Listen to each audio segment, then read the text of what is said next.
Hey everyone, welcome back to Falmouth, Massachusetts here for the second day of the Buddy Ferreira Classic. We're happy to have Paul Moore, the head coach of Falmouth high school hockey team, here with us. Paul, also the host of this wonderful tournament. Coach Moore, thanks for joining us here today. And, thank you, Mark, and thank you for all the great things you guys are doing for high school hockey. Appreciate it. Great tournament. 17-year history now, and Coach Ferreira, year number 1 of the tournament, being named after Coach. Must make you and everybody else around Falmouth feel good about it. Yeah, we're real proud of everything Buddy did. The legacy that he had, it's just great. The great thing about it is when you name a tournament after somebody, usually they're not around. Right. And it's great that Buddy's here, he's enjoying it, he's able to enjoy the games, and his legacy will always be intact. Yeah, amazing. 33 years. We had the pleasure of having Buddy up with us in between periods yesterday, but what a great day. Obviously the elements, hampered us a little bit. I know you had to jump through a few different hoops, but it all worked out well with 2 terrific games. Yeah, we rearranged the schedule. It all worked out well. You're right. 2 great hockey games yesterday, and great efforts by both teams. Yeah, and certainly we got a good one coming up here with Austin Prep, who won this tournament last year as they face off against Waltham, and then you guys will close out the 4th game with BC High, so a big test for your team. Big test for us. What this tournament really embodies is what Buddy always wanted to do. He always wanted to play the best. He took a lot of pride in that. And wherever the chips fall, where they may, it didn't matter to him. He just took a lot of pride in playing the best teams, and we're excited for that challenge tonight. Great. Well, I appreciate you coming up, Coach Moore. Good luck the rest of the way. I know I'll see you soon. Thank you. In between games. Thanks again. Take care. All right, so we're about ready to get underway with Waltham and Austin Prep, last year's champion Austin Prep. The Cougars skating to victory last year, and good old Paul McNamara climbing into the booth here now. Hey, Paul. Hello, Mark. How are you today? Good. See you. So good to see you. Good to hear from Coach, the Falmouth head coach. Yeah, Paul's Coach Moore a great us, guy, sure, Paul yeah. Moore, and he's doing yeoman's work as the host coach here all weekend long and all week long. Yeah, he's done a great job. I mean, what a beautiful facility they have down here, and I know Pat Serio, who works hard for us behind the camera, was ecstatic about the setup. We were able to plug right into the network down here, and we've got a great view here at center ice up in the booth. So we're getting ready for game number 3 to get underway. Again, if you missed the 2 games from last night, you can still watch those right on MassHighSchoolHockey.com. Let's go to the home page and click through to the webcast page, and you'll see both today's game streaming live, and then the ability to watch both games from last night also available on there. Well, the tournament's exciting. We had a couple of what some people would call upsets yesterday, but we move forward, and another opportunity here for Waltham to move up from really the level of play they played all year, and that's not an insult in any way, but Austin Prep's been one of the top-rated teams all year, and here they are right off the opening face-off with a flurry here. The Carpenter, the center, took a long shot in from the left point, and now this is Bobo Carpenter circling back. He's got Cross open, but now he'll leave it for Andrew Cross. Cross behind the net now. Looking. Up the middle. Over to his partner, DeShulo. Up to Carpenter, who dumps it deep into the left wing corner. And like you said, Paul, Austin Prep coming into this game at 11-3-4. Waltham coming in at 7-6-5. I did have a chance to talk to Coach McGuire prior to the start of this one, and they need 3 points in this tournament to qualify for the MIA tournament, so a lot on the line for them. Second group out there for Austin. It's number 9, Cam Russo, along with McDonough and O'Toole. This is O'Toole in the corner, centering pass from McDonough, knocked away by Ron McDougall. Good play by the Waltham defenseman. And circling back to get it is Leighton. He sends it up the right wing boards for McDonough. Stolen there by Polipas. And into the zone comes Leighton, the sophomore defenseman. Centering pass. Right in front is O'Toole, and a goal for Austin Prep. Just 1 minute and 24 seconds into the game. Yeah, real nice feed there, Paul, from in the corner. Austin Prep carrying the play early, but nice feed there right out in front of the net, and not a whole lot that the Waltham goaltender Brendan Devlin could do on that one. Yeah, O'Toole will get the goal. the play developed up the boards, and Waltham actually had a chance at center ice to get it back into the Austin end, but J.J. Layton went down the right wing. The centering pass intended for Russo went off a Waltham skate, I believe, and O'Toole picked it up in the crease and was able to put it by the Waltham goaltender, Devlin. Yeah, Waltham's going to need to do a better job with the puck, getting it out of their zone there, Paul. You can't let Austin Prep, can't let the Cougars cycle like they're doing right now in the corners here, or this one could get away from them in a hurry. Yeah, that's McKennelly, not O'Toole. My mistake. O'Toole is 6, and McKennelly is 19, both left wings. O'Toole is out there now on a line with number 3, Giangrandi, and number 15, Scott Duarte. Austin still controls, and now Giangrandi on the pass back intended for DeShulo comes all the way back into the Austin Prep end, and Cross has to circle back and pick it up. He'll go behind the net off the boards, and Karam's all the way up the right wing side to Giangrandi. Giangrandi dumps, and they will go to change. Back to play it for Waltham is number 13, Dom DeBlasi. He sends it up the right wing for Hamner, and now playing it for Waltham is 24, Duarte, and it's loose in front. Yeah, Bobo Carpenter making some noise here, stealing the puck from 2 players down here, and Waltham needs to get the puck out of their zone here as we look down at Elijah Harris, who might be catching a cold down here, Paul. Layton with a long shot in, goes off the stick of Brendan Hopkins for Waltham. And now McAdams for Austin Prep. He's tripped up by 17, Peter Simeone, and Simeone will draw the first, will get called for the first penalty of the afternoon. Yeah, Peter Simeone, sophomore out of Waltham, getting his stick in the skates. And he's going to go to the box here with 12:07 remaining in the first period. And Austin Prep up 1-0 already. So a lot of pressure here on the Waltham PK here. Austin will send out Russo in the middle. He'll send it back to Carpenter on the left point here on the power play over to Cross. On the right point, Cross back up high to Carpenter. His shot is blocked there by 22 for Waltham, Massawan. Now it's in the corner. McAdams tries to play it, can't get it by McDougal, and McDougal able to clear it to center ice. Yeah, watch out for Ben McEwen there, number 22. He's got 26 points on the year, and I know Coach McGuire probably wants him to pick up a little bit of offense during the penalty kill as well. Cross now will start the power play up for Austin Prep with just under a minute to go on the man advantage. Carpenter now, nice move in, the shot, save, and the rebound is knocked wide. Good job by Devlin, and then he lost the rebound, and charging in was McAdams, and yeah, cleared very nicely by the defenseman there. Devlin making the save, as you said, the initial stop, but big rebound coming right out in front of that net, and fortunately for goaltender Brendan Devlin, sophomore goalie out of Waltham, defenseman was able to clear that puck back into the quarters, and we got a face-off here with 48 seconds remaining on the power play. A new forward line for Austin Prep for the balance of the power play. They've got about 40 seconds plus. Cross and Carpenter stay out there on the back line. Bobo Carpenter now rushes down the right wing, cuts in, goes right to the net, and the backhander saved by Devlin, and score on the rebound.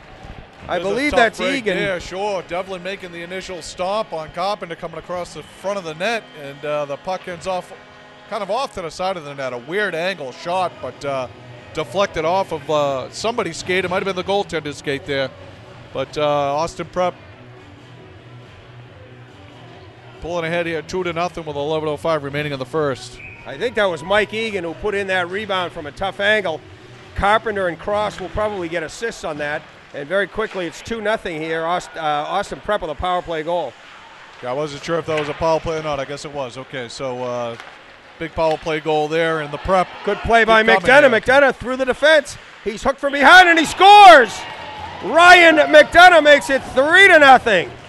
Ryan McDonough, junior forward, just skating right up the center of the ice, splitting the defense there, right up the seam.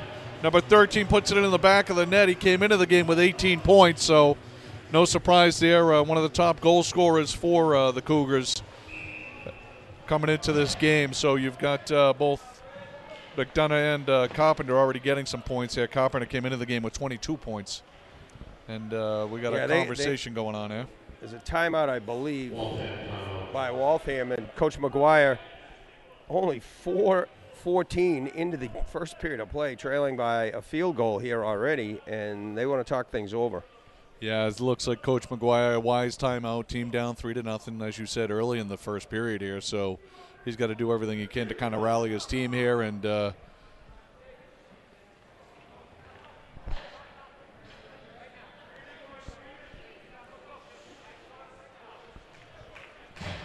yeah, this is one you just want to X off the schedule all of a sudden.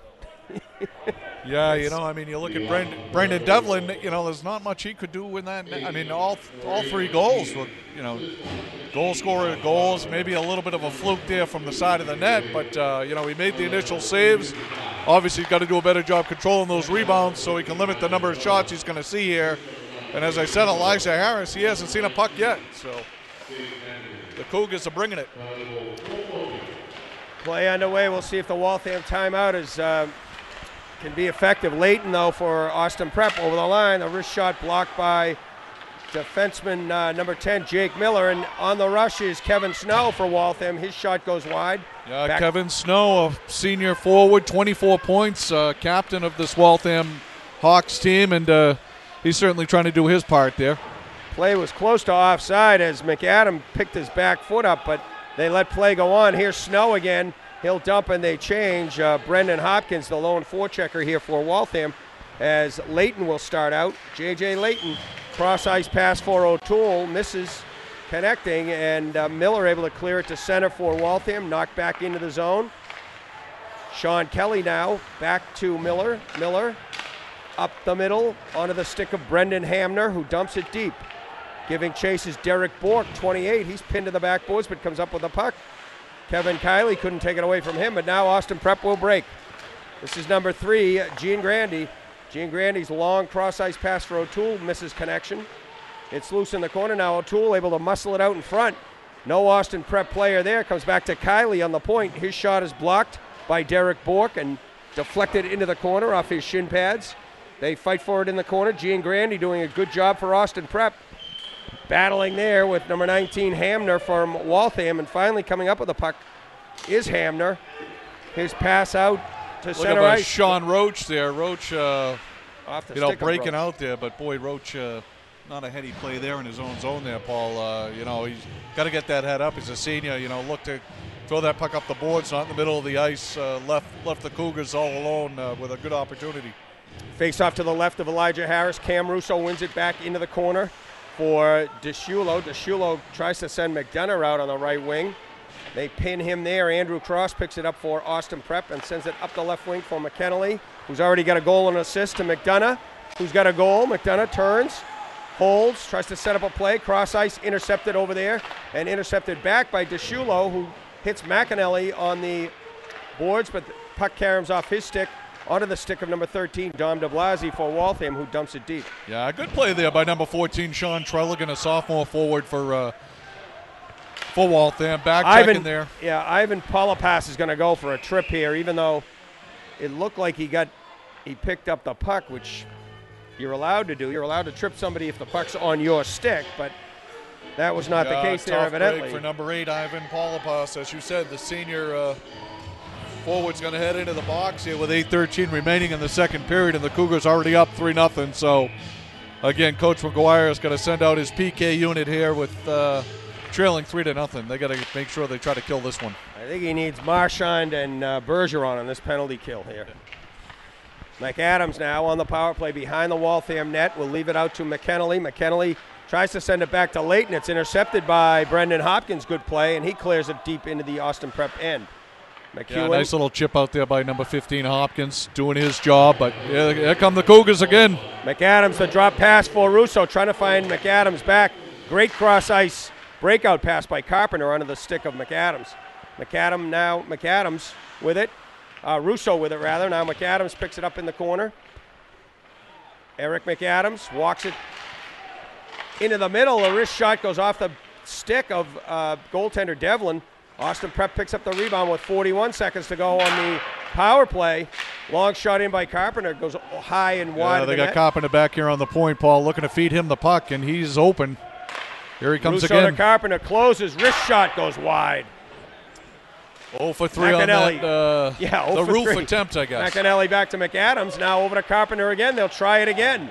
Carpenter knocks over McEwen, but puck is bounced into center ice here. Yeah, good play by McEwen there, taking the body and making sure he couldn't get that shot off. Oh, what a rush by McAdams, and a save in the crease, it looked like there by Millerick. The shot from the side by McAdams goes wide. Penalty is over now. Long shot in by Cross. Saved by Devlin. And now Brendan Devlin on that PK. A couple of big saves there to keep this a 3-goal game. Breakout pass by Snow, but Trelligan couldn't get it deep into the Austin Prep end, and the Cougars break again. Egan over the line. He has a goal in this one already as part of the 3-goal total for the Cougars. Austin Prep forechecking again. We're at even strength. Cross now steps down from the point. In front, Egan tries a centering pass for O'Toole. Misses him, but picked up by DeShulo. Off the boards to O'Toole. Cross point to Cross. The wrister looking far side goes wide. Yeah, Andrew Cross coming into this game with 16 points, Paul. He's the one that likes to shoot. Usually gets an opening there and could definitely find the back of the net. The turnaround by Scott Duarte. Back to Cross, over to DeShulo. Blocked there by Snow. And onto the stick of Trelligan for the moment. Trelligan pokes it by Cross, but DeShulo circles back for Austin Prep. And they'll get it in deep on Devlin and go to the bench and change. Breakout for Waltham. Palapas up looking for his line mate Simeone. That does not connect, and Austin comes the other way. Cam Russo trying to get through the Austin defense. Puck is loose out near the line and almost poked away by Simeone. He had two line mates breaking, Marmion and Trelligan, but couldn't get him the puck. Austin dumps it in deep with a little over 5 minutes to go, opening period of play. Austin Prep 3, Waltham nothing. J.J. Layton, the long snapshot in, goes wide. Leach can't get it by Simeone over there. Now Leach able to get it in the corner deep, Brendan Leach, but picked up by Waltham there. Ron McDougall bounces it off the glass, and it goes the length of the ice for icing. Yeah, looking for a little bit of an outlet pass, also looking for a line change there, Paul. They were out on that ice for a while, so 4:52 remaining in the first, and things have settled down a little bit since Coach McGuire called that timeout. His Hawks are certainly skating a little bit better, but, there's a lot of talent up and down this Cougars roster. Yeah, you could say they're intimidated, but I think before they blinked, it was 3-0. And I think he just wanted to settle them and say, look, it's a 45-minute game. Get the cobwebs out and start working. I saw a little bit of that last night with the Duxbury-Arlington Catholic game, where Duxbury got up real quick, and Arlington Catholic was able to come back and make it a game, but Duxbury obviously holding on to win that one 5-3. Carpenter, long backhand pass onto the stick of Kiley over there. Kiley dumps it down low for McAdams, and Carpenter, who's everywhere this afternoon, has it behind the net. Carpenter circles.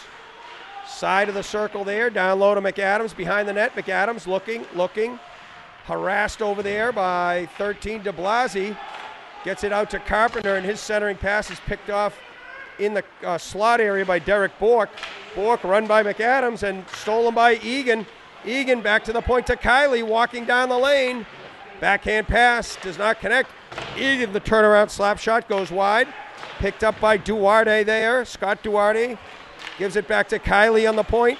Kiley with Simeone watching him, along with de Blasi. Kiley, number 17's been on the ice for half the first period here, Paul, for the Waltham Hawks. Yeah, he can't get off. Now, pass by Duarte looking for O'Toole, goes off his stick. Back to the point to number 2, Colin Murphy, his first shift today. Giangrandi now chases behind the net, comes up with the puck. Giangrandi off the boards for Murphy, back to Giangrandi. Low angle shot goes wide. Simeone now trying to poke it by Kiley, can't get it by him. Waltham desperate to get it out of the zone or get a whistle. Yeah, anything for a line change here. Austin Prep's probably already changed up 3 times now. Now Kiley gives all right, there goes Simone off the ice now. Gives Hamner a little love tap in front of the Waltham bench, and Snow on it for Waltham. Cross ice for Ryan Duarte. Now here's a chance for Russo. He fell down, actually run into by McKennelly. McKennelly now gets it back. Stick got in his skates there. Good no call, though.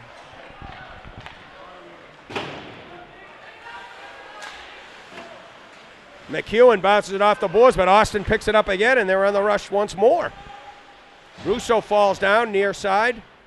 Puck loose, picked up by McKinley. He's got an open man. That's Russo. Nifty move. And he fell down as he tried to turn around and get the backhander off. And now it goes off the hand of Andrew Cross and into the bench. Yeah, good effort there by was it McAnally or whatever that did that ball, number 19, was it? Yeah, Jake McKinley. Jake McKinley going strong to the net. Little dangle there. Didn't quite get a shot on. Good play by the defenseman. Carpenter, Egan, and McAdams out there for Austin Prep. It's the Palapas line along with puck loose right in front. McAdams with a chance there. Devlin, good save. Here come the Hawks the other way. They can't get it in deep. Marmion can't get it by Layton. Layton leads the rush, but it's ruled offside at the line. Boy, I tell you, just when you think the Hawks are going to get something going, here comes big J.J. Layton to step right into the lane and take the puck away and head back down the other end of the ice. Fortunately for the Hawks, the Cougars were called for the offside there, but nice play by Layton. We've seen him and Andrew Cross a couple of times this year, two very steady defensemen here for the Cougars. Andrew Cross, a long shot in off the blocker glove of Devlin up into the netting. 1:53 to go, opening period of play. 3-0 Austin Prep leading Waltham. Little break in the action here, Paul. We haven't been able to give a shout out to our sponsors of this Buddy Ferrer tournament. Thanks to Sullivan Tire and RB Hockey Schools. Indeed. Appreciate that very much. Bringing you all the action here at high school hockey on a holiday weekend and school vacation week. They battle along the boards over there. Finally comes loose behind the net to Sean Kelly. Kelly holds. Will start up the right side off the stick of Simeone to center ice. Simeone, I guess. Peter Simeone. The Cougars break once more. This is Bobo Carpenter. That puck looked like it went up into the bench area. And now Mike DeShulo will dump it deep. Hawks got a chance here as Prep is trying to change, but they can't control the puck. Big Dan O'Toole takes it off his skates. Centering pass intended for Scott Duarte. And Waltham able to get it by Cross at the left point. And we're under a minute to go in the first period of play. See if McCowan here for Waltham can make something happen. Nice pass back to the point. Long wrister in, saved by Harris. One of the few he's had to make this first period. Yeah, good feed by Captain Ben McCowan there, coming in with 26 points. Jake Miller now sends it in deep, but Austin Prep will try to clear up the left wing. O'Toole can't get it by the forechecking of the Hawks.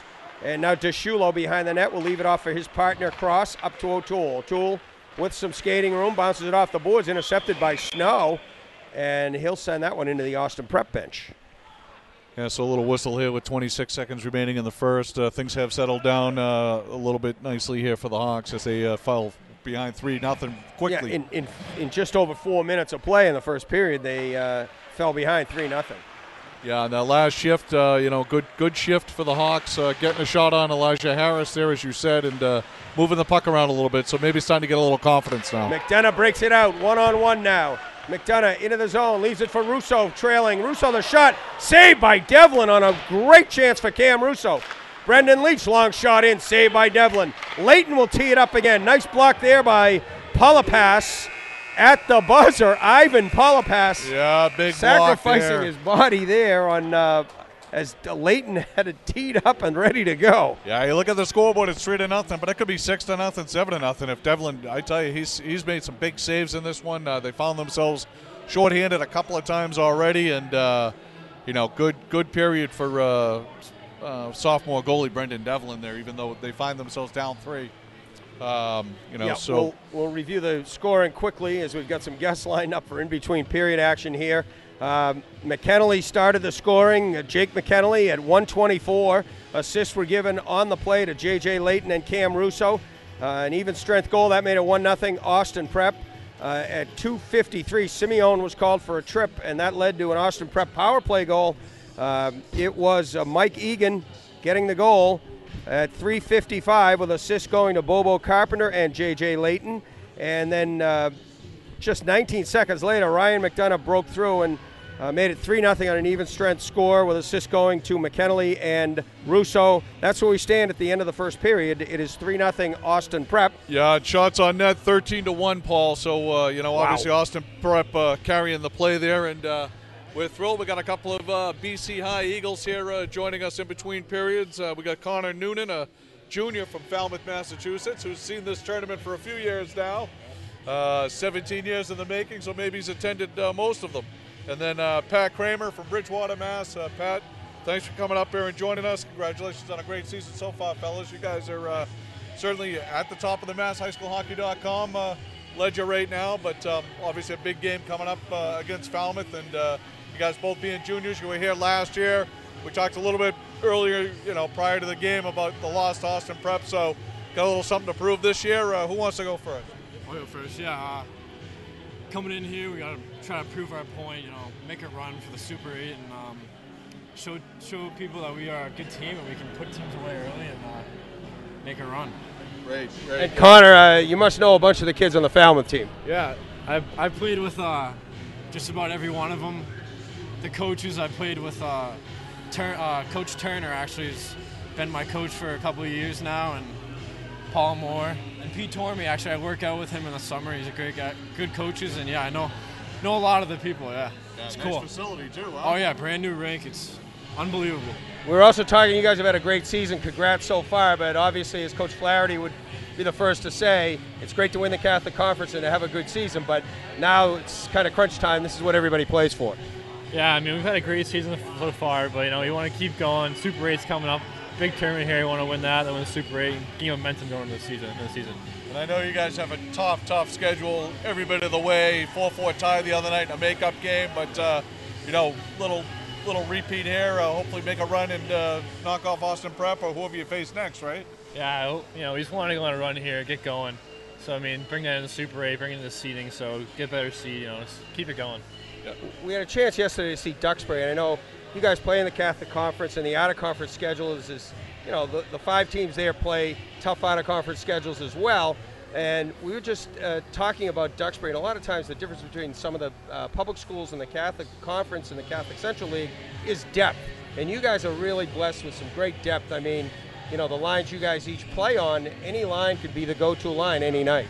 Yeah, I mean, every line's a good line on our team. We got 4 great lines, we can roll them out no matter any situation on the team. We got a bunch of good players, good depth, like you said, And not just our forwards, too. We got a great defense. Ryan Shea, obviously a tremendous defensive player. Billy Roach, Sam Topham, Peckrell, Alex Flynn. They're all good players.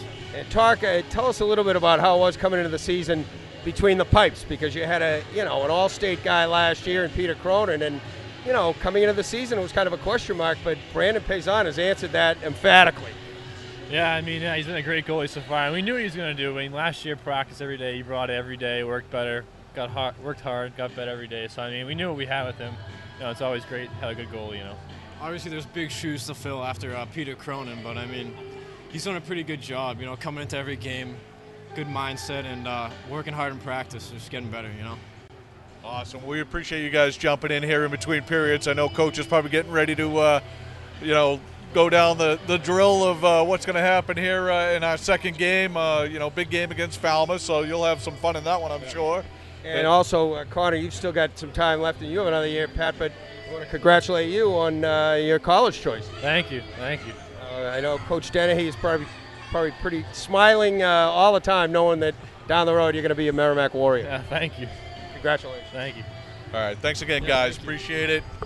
Keep logging on to MassHighSchoolHockey.com. And thanks, guys. Good luck this afternoon, all right? Good luck Take today. care, fellas. Yep. So a couple of BC High Eagles joining us here, and Patrick Kramer in particular has really put some points up this year, and Connor Noonan playing with LaRock and Fane on that what's known as the third line. As those guys said, they are deep in any line any day. Absolutely. Connor Noonan, I mean, he's coming into the game with 7 points, so no slouch there. And as you said, Pat Kramer, he's posted 25 points already this year and on his way to, like you said, committed to Merrimack. But a lot of depth, and that's the name of the game, especially when you get into the Super 8. I mean, you got to be able to skate, 3 deep at least, if not 4 sometimes. Strong goaltender, that maybe, as you said, some people might have been uncertain about coming into the season because they lost, big shoes to fill, as Connor put it. But, certainly a thrill for these guys to be here. And one other thing, I didn't want to bring it up to those guys as players, but, there's an old thought process when a team's undefeated.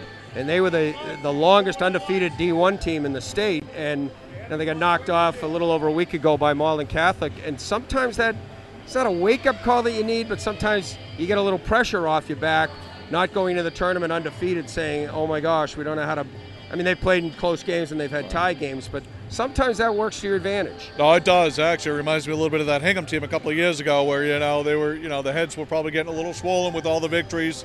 And, they took a little bit of I think maybe they dropped 2 of their last 4 or something like that. But I know Coach Messina probably the same, was like, good, this is the competition, fellas, Right, when you exactly. get to the Super 8 and ultimately to the Garden, you're going to see the best of the best. So you got to bring your A game every night, and no different here this weekend, Paul. Yesterday we say upsets, with Duxbury and Hingham winning. I hesitate to use that word. Yeah, but they're such good teams. You had 4 good teams skating yesterday, and Duxbury and Hingham. Hingham winning in overtime, a kind of a must-win situation for them. Right. We had Coach Mahoney up here in between periods, and he didn't shy away from telling us how it really felt. Yeah, telling the truth, but also telling us that these kids don't give up. They skated hard for him, and Buddy Ferreira, who came up here yesterday, also commented on Hingham and the schedule they play, and it's in the DNA. It's in the DNA. So we'll see what they end up doing. They'll come back and play Duxbury Monday night at 5, and that's always a great rivalry between those two teams. So, and I'm sure Coach Blake is home, breaking down the film as we speak from MassHighSchoolHockey.com, as he already emailed me this morning looking for the goods. So, you can watch both games from yesterday right up on the homepage, so you can again click on yesterday's games to watch those, and obviously catch today's live stream. Thanks to Pat Serio Video, and Sullivan Tire and RB Hockey Schools stepping up and making all this happen for our friends around the state, around the world for that matter. We had some folks from Ireland and over in the UK also. Grandparents in Florida, where it's a little warmer. Yeah, a little warmer. I saw 70 degrees. Snow. Yeah, 70 degrees down at Fort Myers today Nice. for the pitches and catches, Paul. So, but we got about 4.5 minutes in between periods here, so we're going to take a little break and catch our breath, and be back with you with the start of the second period.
All right, welcome back, everyone, for the start of the second period here of the first of the two games we're bringing you. The first game here, Austin Prep Cougars coming into the game at 11-3-4.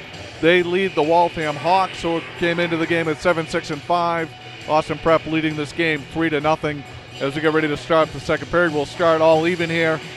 A couple of power plays in that first period for Austin Prep, but the Hawks seem to start getting their legs underneath them a little bit towards the end of that first period, sorry. So we'll see what the second period brings, but certainly, Paul, a lot of very good play out of sophomore goaltender Brendan Devlin. Yeah, Devlin kept that thing in single figures. I know that sounds like an exaggeration, but he had 10 saves and many more that just missed the net. Play underway in the second period of play. Austin Prep comfortably, quote-unquote, in front 3-0 here. Yeah, we saw a couple of what we thought were comfortable leads yesterday. Salt away as the game went, but Prep, a lot of depth as we talked about earlier. So we'll see what the Hawks can do here. Maybe try to get on the board first in the second period. Cross over to DeShulo, up to the line and in. Does not reach the backboards. McDougal now plays it cross to number 26. That is the Waltham defenseman. That is Sean Kelly. Sean Kelly, number 26, senior defenseman, captain of the Hawks. Egan now looking for McAdams into the middle. McAdams knocked away by Kelly. And now walking right out in front is Egan. The backhand, he tries to jam it. Now a wrister goes high and wide and up into the netting. Yeah, I like what number 26 Sean Kelly did there with that puck, throwing it into the corner. We saw a couple of players early in that first period, going up the middle of the ice with that and turning the puck over, and Austin Prep obviously eventually scoring on one of those. So good play there by senior captain Sean Kelly. Face-off comes outside the line, won by Russo. Russo back to Leach, over for McDonough. McDonough removed, trying to get around the forecheck there of Palapas. And now Layton lugs it into the zone. J.J. Layton having a great game. Pass off the stick of Russo. They can't control. And now McKennelly tries to pick up for Austin. Leach pokes it ahead. Comes back onto the stick of Millerick at the Waltham line. We got J.J. Layton's dad right behind us here. Well, J.J. know that he's in the house. J.J. had a couple of points in the first period. A couple of assists. Played a good first period, and he's got the puck once more. Can't get it by Palapas, knocked in by Waltham. That was Trelligan knocking it into the zone. And now Leach up for McKennelly to McDonough, who dumps it deep. Giving chase are a couple of number 9s there, Russo and Millerick. Waltham able to clear it to center. Leach over to Cross. Cross will rush the puck into the zone. Runs into a couple of Hawks. And now trying to pick it up there is Brendan Hamner. He can't clear, and finally they are able to clear. That's Simeone, but knocked back in deep by Cross. Good job by Austin Prep to keep the pressure on. Yeah, good job by Prep. And number 10, Jake Miller, seems to have his hands full here in the corner trying to get the puck out of the zone. For just a freshman, Miller. Long shot in by Cross through a screen. Save on the play by Devlin, a stick save. Austin Prep keeps the pressure on. Number 9, Bork can't get it out. Millerick. Now they send it around the boards to Bork. Millerick picks it up, but the puck is poked off his stick by Duarte from Austin Prep. And now they finally are able to clear. Hamner over the line and gets it in deep. Nice little play right there by Simeone, as you said. Yeah, Mark. Good feed, and Hammer doing what he needed to do with that puck. Get it in deep, try to set something up, keep the puck out of your zone, and try to keep it in the offensive zone. This line's skated okay for the Hawks today. Simeone and try to make something happen here. McEwen can't get it to Hopkins and get it in deep, but now Cross back on it for Austin Prep. Sends it around the dasher onto the stick of McAdams. Hopkins sends it back in to the Austin Prep zone, but can't get it deep. And now it's wristed. Oh, high shot by McEwen hitting number 15, Brendan Hopkins, right up high, just below the shoulder blade. He looks to be okay, though. He's staying on the ice. That's the last thing the Hawks need. Is another injury is number 4, James Saccone, is out with a broken wrist. So he's scratched from the lineup. Junior defenseman missing in action today. Third defense pairing out for Waltham. It's Duarte and de Blasi. Carpenter now, wrist shot off the pads of Duarte comes to the line. Leach pokes it ahead for McAdams. McAdams over on the right side. Whistle goes, and we got a slashing call. Yeah, we're going to get a slashing call here. Nice block there, as you said, by number 24, Ryan Duarte, senior defenseman, really taking that puck. And not only did he, take the puck in the knee, but he also took a slash shortly thereafter. So number 8, Mike Egan, sophomore, is going to go to the box for slashing. And the Hawks will go on the power play and have a face-off in the offensive zone here, Paul. Good opportunity for Waltham to try to climb back into things. They win the draw. That was Hamner winning the draw, but intercepted by Carpenter and sent the length of the ice to kill some time. Yeah, Sean Kelly, the puck got back to him, but it was a little slow getting back to him, and he got a little jumpy with it and missed on the dump-in. Up to Simeone. Simeone trying to get by Leighton. Pokes the puck off the boards. And now McDonough able to scale at the length of the ice, and Devlin forced to make a save there. Yeah, we've seen the Cougars on the PK a couple of times this year, Paul. They're not afraid to jump in and make create some offense. Miller leaves it for Hamner. The wrist shot gets all the way through to Harris. He makes the save. Miller now poked away by Carpenter, but the whistle goes. Yeah, the post came off the mooring there, and again, the Hawks finally going hard to the net there, and probably a freshman mistake there by Jake Miller. Quick wrist shot might have worked right there, trying to wind up, but post to come off anyway, so it's all for naught. Faceoff will come to the left of Harris with 49 seconds to go. On the man advantage for Waltham. Austin Prep for the 4th time during this penalty kill is able to send it the length of the ice, and back for it is Kelly. Kelly behind the net looking for help. Snow has his pocket picked by Russo. Russo's centering pass goes all the way to center, and circling now is Hopkins. Hopkins over the line right side, watched by Cross. Hopkins sends it good over idea, to, good feet across. Hopefully they can set Snow. up here now and get something off. Snow back to Miller, back to Snow. Off his skate, turnaround shot, and a goal! Goal number 15, that is Brendan Hopkins with the goal. Real nice movement along the blue line there, and Hopkins picking up the trash and putting it in the back of the net as it was loose. Ellis made the first initial stop, and puck rolled right out in front, and Brendan Hopkins able to put it into the back of the net. But Kevin Snow making something happen there. Kevin Snow, senior captain, coming in with 24 points. Got off the initial shot, will get an assist. Yeah, Snow and Miller should pick up assists on the goal by Hopkins. A power play goal coming at 5:08, and Waltham has some life. They're not a flat line right now. It's 3-1. Big goal for the Hawks, especially on the power play. 9:40 remaining in the second period. They cut it to a 2-goal game, but good hard work there. We've talked about freshman Jake Miller, number 10, holding his own back there on the blue line. Yeah, not playing like a freshman. Earning a power play spot, too. Well, they announce it as Hopkins from McEwen. There were 2 guys that deserve an assist on that, and that would be Miller and Snow, I believe. Yeah, it looked like Snow definitely took that initial shot, number 5. Duarte keeps it in. Now good support there by McDougal. Bounces through the crease. On it life is. here for the Hawks all of a sudden, Paul. A little extra jump, maybe a little confidence. Forechecking behind the net are Polipas and Trelligan for Waltham, but finally AP able to skate it out. Dumped in deep by Giangrandi, and they change. Russo now on the forecheck. Russo bounces it off the boards for Leach, who misses the net by a country mile over there, and just a little outside, Paul. I'll tell you, wooden stick, that shot's on net. That's right. If that was a Alumni Crusade. That's right.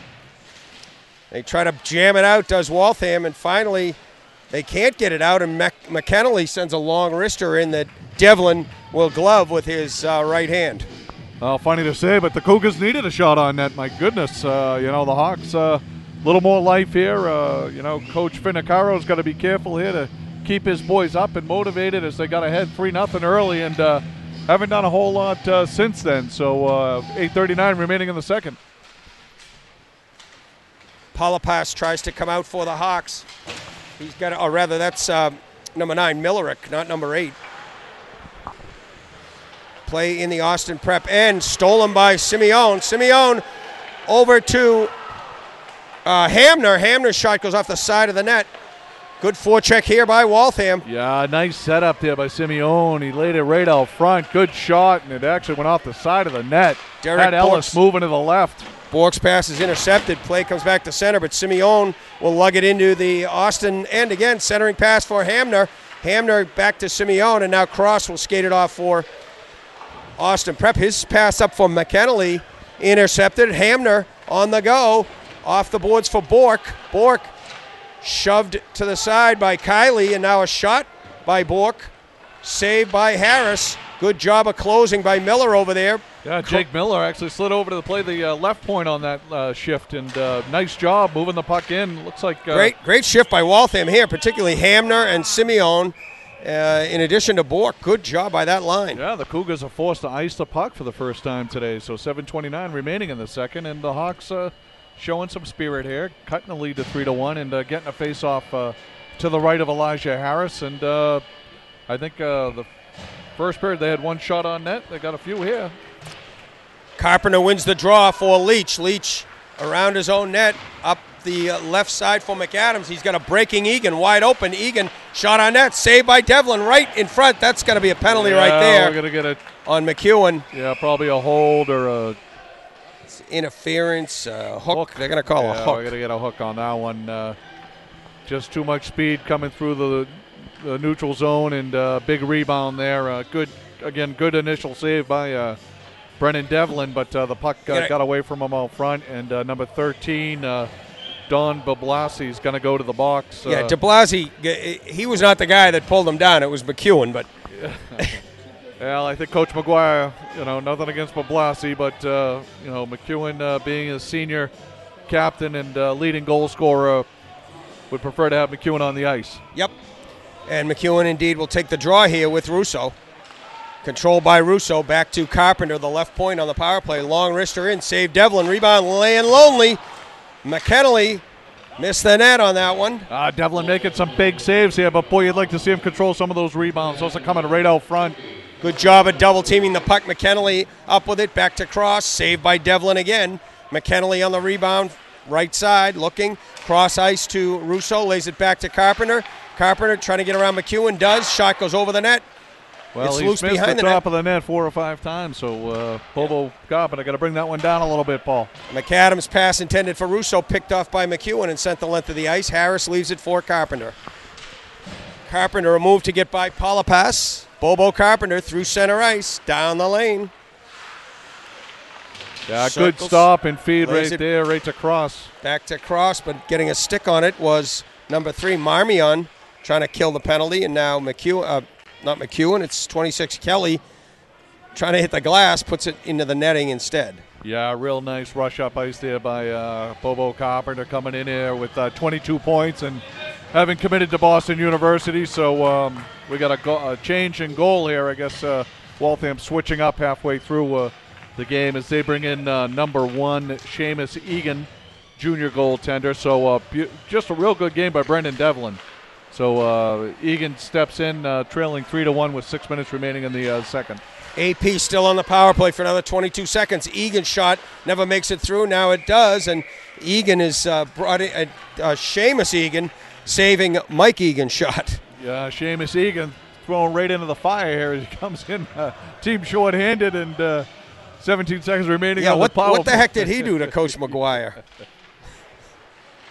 Face-off control by Austin Prep. Egan sends it back to Leighton. His shot through a screen.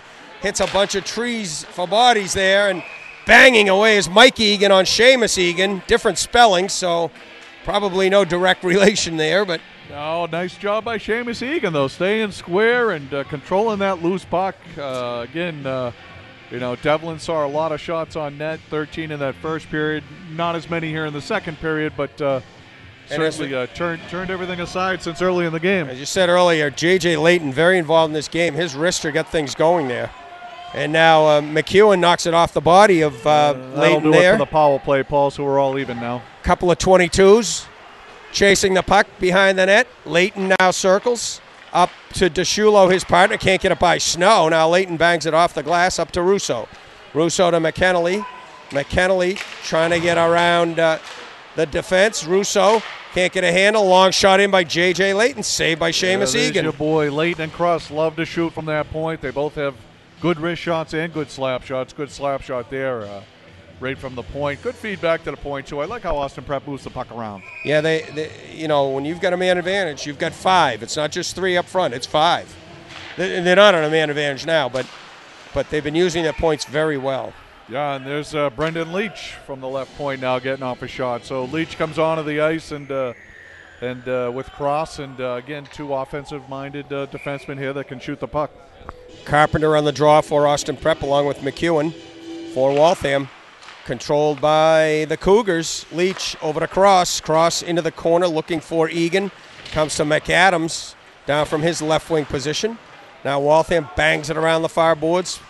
Good pinch by Andrew Cross. Good move by Cross. Now he can't get it by the back checking there of McEwen, and Waltham able to break it out. Snow loses, but Cross could probably use that move on most players, but McEwen's not going to allow that little dipsy-do. He took it right away. Carpenter with a head of steam through center. Bobo Carpenter on the go.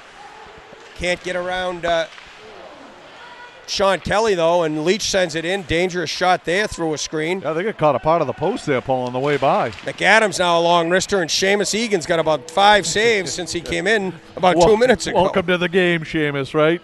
He's got 5, according to fabulous press box fans up here with us. We got 5 shots. Press row is jam-packed today. We're full house, but appreciate all the help we can get. Duarte now out there between O'Toole and Gene Grandy for Austin Prep. Simeone able to get it up to Bork with Hamner trailing. This is the line that had a real good shift a couple of minutes ago for Waltham, and now pushing down to Shulo is number 19, Hamner, and he's going to take a seat for a minute and a half. Take a seat, hitting from behind, play a turn. Hamner's got to let up on that. He can't go right into the back of the player. He's going to get we'll see what they give him. I don't think it's going to be a major, but no. Can be boarding or a minor check from behind. We'll see what the call is. But yeah, it looks like it's a minor. 10:44 to go. 10:44 of the second period. AP will go on the power play once again, and these guys have been out there a lot on the power play. This is the fourth opportunity for Austin Prep on the power play today. Yeah, they've had a lot of pressure, and Egan came in during one of those power plays and made about 3 saves right off the bat. They keep feeding it back to Carpenter, and Carpenter keeps looking to shoot. So one of these days he's going to put one right on net here. Yeah, Marmion able to get a piece of that slap shot from Bobo Carpenter. Now the wrist shot, and a long wrister is I think that was deflected out front. Yeah, Carpenter with the initial shot, but I think somebody standing in front of that net got a piece of it as went right between the 5-hole of Seamus Egan. So I got to believe that was a deflection off of the Carpenter shot from the point. Nice move by Carpenter, drawing the defenseman out, then pulling the puck back, skating around him, and letting a nice low wrist shot go. And again, looked like a deflection out front. Yeah, it looked like it got deflected. If it was a Waltham player, Carpenter will get the goal. If it was an Austin Prep goal, Carpenter will get an assist, but we'll see how they announce it. Nonetheless, it's now 4-1 in favor of the Cougars of Austin Prep. Waltham dumps it in here. Under 4 minutes to go. Second period of play. On it is McEwen.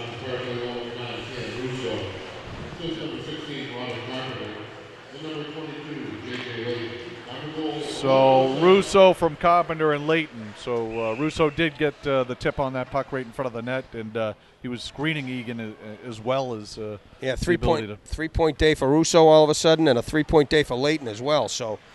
And we're not even 2/3 of the way through here. So yeah, I mean it's funny, Paul. You don't it's 4-1, but boy, Austin Prep needed that. I mean they did. They lost a little bit of the momentum and maybe a little jump. Yeah, here's McKennelly over the line. He's got a goal in the game. McKennelly centering pass, looking for Russo, off the far boards onto the stick of Cross. He can't get it deep, and Waltham able to clear. Snow will skate for it here. McDonough back covering the defense position, bangs it into the Waltham end where. 26, that is Sean Kelly, able to move it forward. Now circling is DeShulo. DeShulo pinned to the backboards by Snow. Bounces it off the board. Short pass for Cross, who sends McKennelly away, but McKennelly can't control, but Russo does. Cam Russo now can't get by McDougall. nice job of Ryan McDonough staying on side there as Russo had to go all the way around him and loop in, and Russo was able to keep one of those skates right on the blue line. DeShulo dumps in deep. Late offside. So yeah, and McKinley went off the ice offside, and anyway, play continues. So Cross circles back. I'm looking across the way, and Coach Finnacaro's letting him know that. So that could cost you, later on down the road. Great pass by Carpenter back to Leighton. Leighton can't get it by Paulipas, though. Paulipas played a really good game. Real gritty performance there by number 8. Almost a role player, but he's done a good job. Kelly can't stop Carpenter. And Leach now will support from the blue line. Puck comes loose to Carpenter. He'll walk right in and wrist it high over the net. So. Yeah, that was deflected, Paul. I think somebody got a stick on that one. But, up into the netting behind Egan. But, again, a screen in front of Egan, too. So, good thing the defenseman got a stick on that one. Bobo Carpenter's playing today like he's playing for a scholarship. He's been everywhere. Well, as you said before, he is committed. He's committed right? to BU, and I'll tell you, point-wise, it hasn't been a banner day for him. He's got a couple of assists, but he's played a real strong game.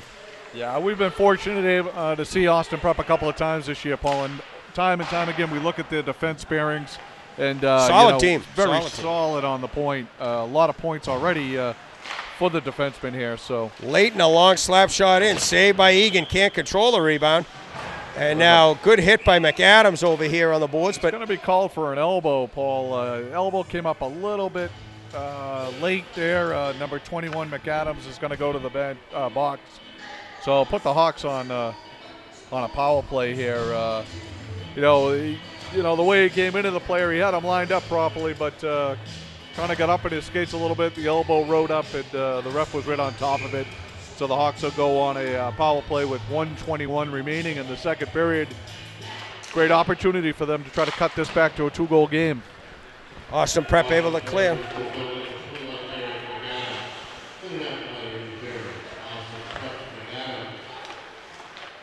They call that interference, but it was an elbow as well. Miller over the line. He's got teammate Bork headed to the cage. Misses him. Simeone picks it up far side. They work the power play offense here. Back to Simeone on the boards. Up high to Kelly. Kelly, wrist shot into the pads of Carpenter, who scales it the length of the ice. I don't know what Kelly was looking at there. All I saw was big Carpenter standing in front of him, and he's going to block that shot. The 6 foot wide shin pads. 10 out of 10 times. Yeah. Bork can't get it by Carpenter at center. Carpenter dumps it deep. We're down to 34 seconds in the period. It'll be all power play time for Waltham if they do not score. Yeah, here they are back behind their own net. Sometimes the dump-in's the way to go. Now Miller back to Kelly. Can't get by the forecheck of Carpenter. Bobo Carpenter steals it. Trying to get by Miller into the slot area. Back checking Bork, able to pick it up here with 12 seconds to go in the period. Carpenter always thinking offense. He doing well to kill the penalty, but also jumping right into the play and stealing the puck and trying to create some offense on the PK. And now Russo sends it the length of the ice, and the penalty clock, the period clock will wind down to 0, and the buzzer goes with 9 seconds to go on the Austin Prep penalty. Waltham will have a very brief power play to start the third period. Yeah, I thought, better period certainly by the Waltham Hawks there as they came out and really took it to Austin Prep in the beginning of that second period. And which they had to. Closed it to a 3-1 game. It looked like we might have something going here, but again, power play goal late in the period there, or midway through the period by Austin Prep, put them back up by 3. Well, specialty teams have been a big factor for both teams today. We came into the period 3-0 Austin Prep, and they had a power play goal in the first play among those 3. Second period, Waltham able to get on the board, as you said, Mark, 5:08. The goal being scored by number 15, Hopkins, with assists being, from up here, assists being given to Snow and to Miller. And that was a power play goal with Egan in the box for slashing. And then at 11:07, as you said, Austin Prep returned the favor. Their second power play goal of the game. Cam Russo tipping in the shot from Bobo Carpenter. Leighton also getting an assist on the play, his third of the game. And that's where we stay. That's where we stand after 2 periods of play here at the Buddy Ferreira Classic. I think we're going to get a special guest here. Coach Flaherty's climbing over the After 2 periods, it's 4-1. Austin Prep leading Waltham here in the opening round of the Buddy Ferrara Classic. Great. So we're going to get settled here and get our guest name up on the boards here. So Pat, you can turn us away for a moment here, and we'll get caught up in a second. Paul McNamara, nice to see you, John Coach. Flaherty, how are you? Coming up. Oh, absolutely. Yeah, we had the pleasure of Connor and Pat coming up. Kramer. Oh, great. Yeah, Nice they kids. were awesome. What really nice kids. Yeah, Noonan and super Kramer. kids. So, yeah, we had a lot of fun. John and then Flaherty, F-L-A-H-E-R-T-Y. Head coach. F-L-A-H-E-R-T-y.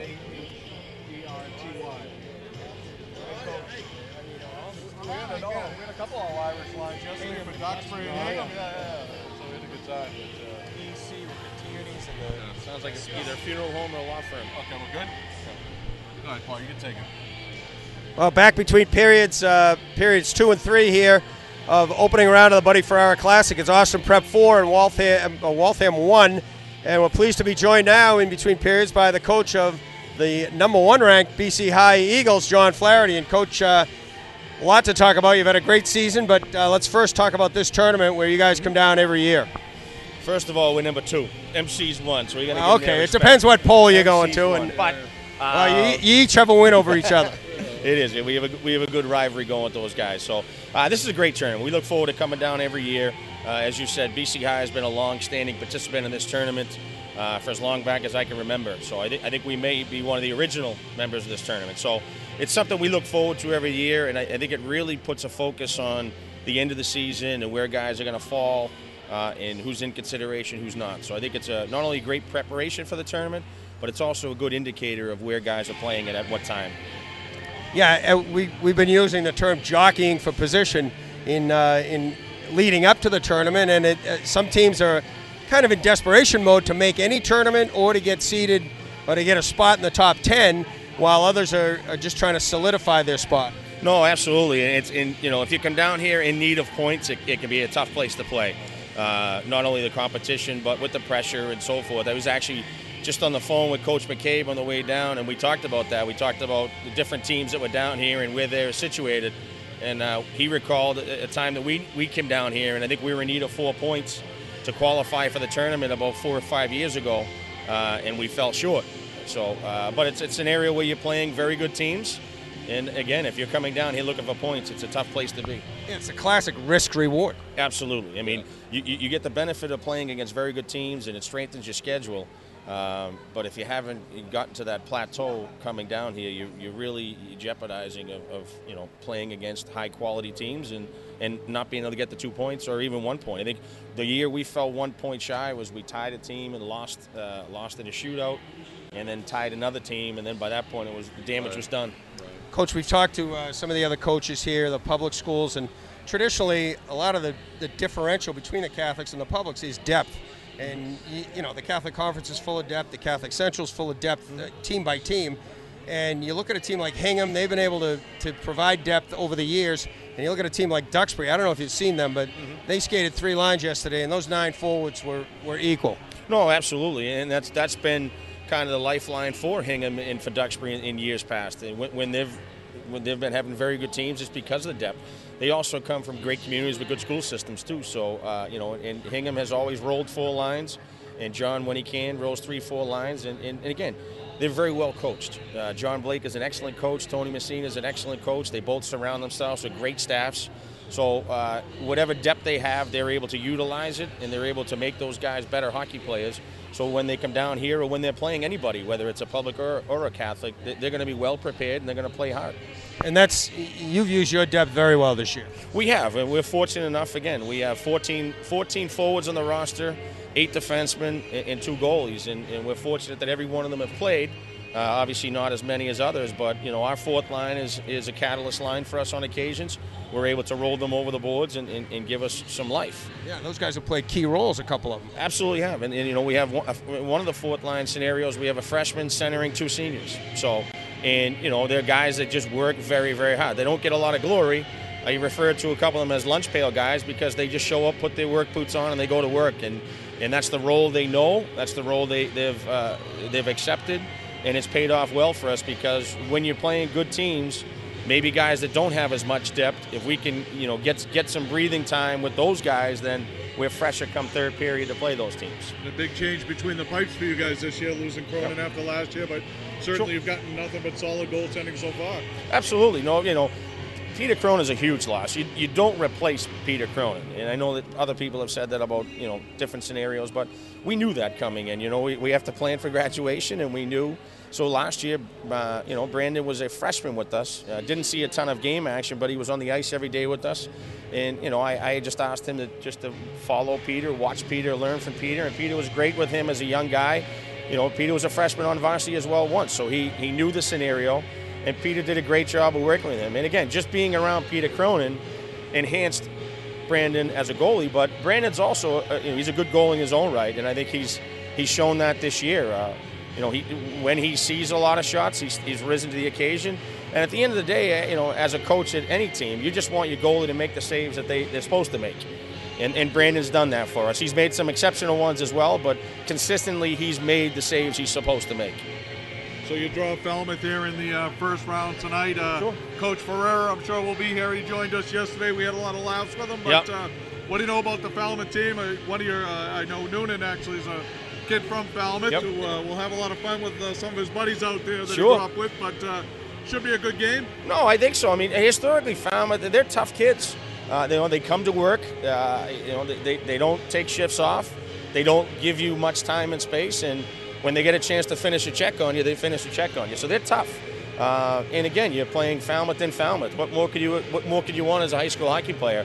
These are the exciting times. You get to come down here in somebody else's building in a tournament and play a very good team. So we're expecting a hard-fought battle. We're expecting them, again, to be well coached. I know it's Paul's first year, and he's got John with them, but those guys are very good coaches. So, we're expecting them to compete hard, to be well coached, and we'll see what happens after 45 minutes. My final question, Coach Flaherty, is the Catholic Conference is always the best conference in high school hockey in Massachusetts. It was a little bit unsure this year who was going to end up on top. There was competition, and I think it's just been a remarkable year. Nobody ran away with it. I mean, you guys were the top dog once things got going, but it's as competitive as it's ever been. No, I absolutely agree. I mean, and we've been saying that all along. I mean, it's even in different years, like last year, the fifth place team in our league was Malden Catholic, and they won the state title. So, and they're three-time defending champs now. So, top to bottom, we have a very strong league. Whether it's Xaverian, St. John's Prep, MC, BC High, or CM, on any given night, it's a battle, it's a war, and I think that prepares us well for whatever tournament we end up playing in.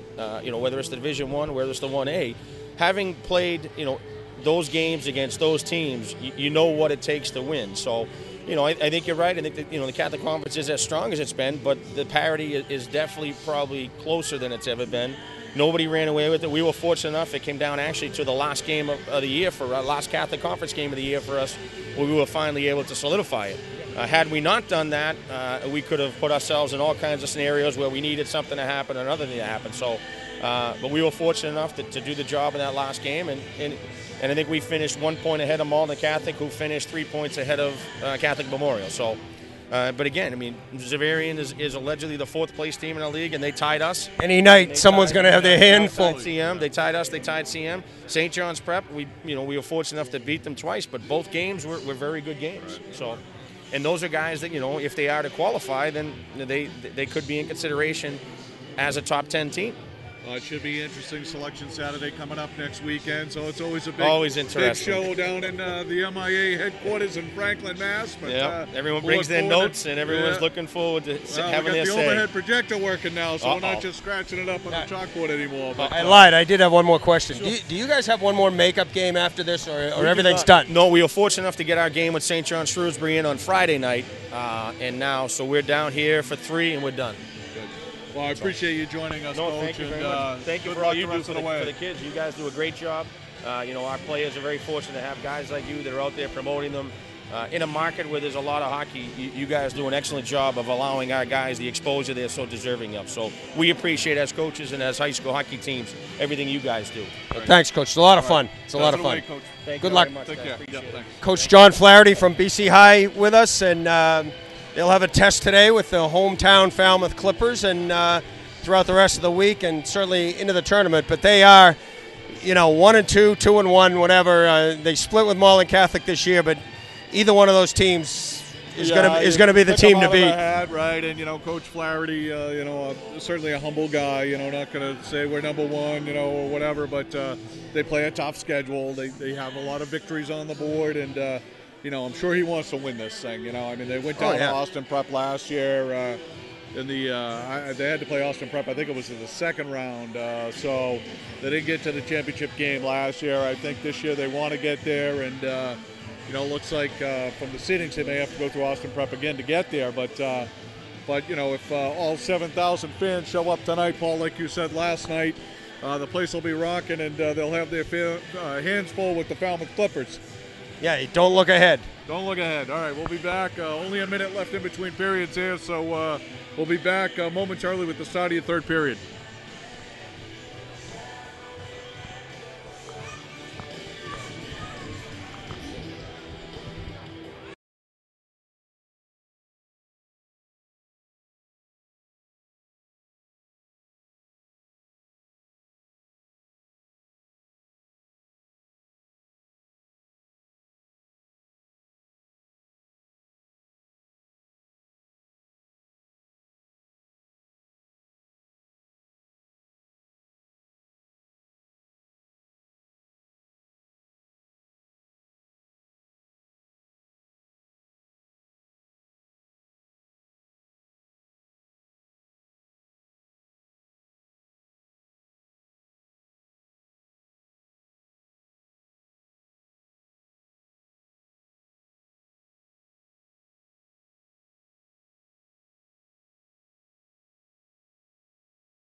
All right, welcome back to the start of the third period here, where the Waltham Hawks find themselves trailing the Austin Prep Cougars 4-1.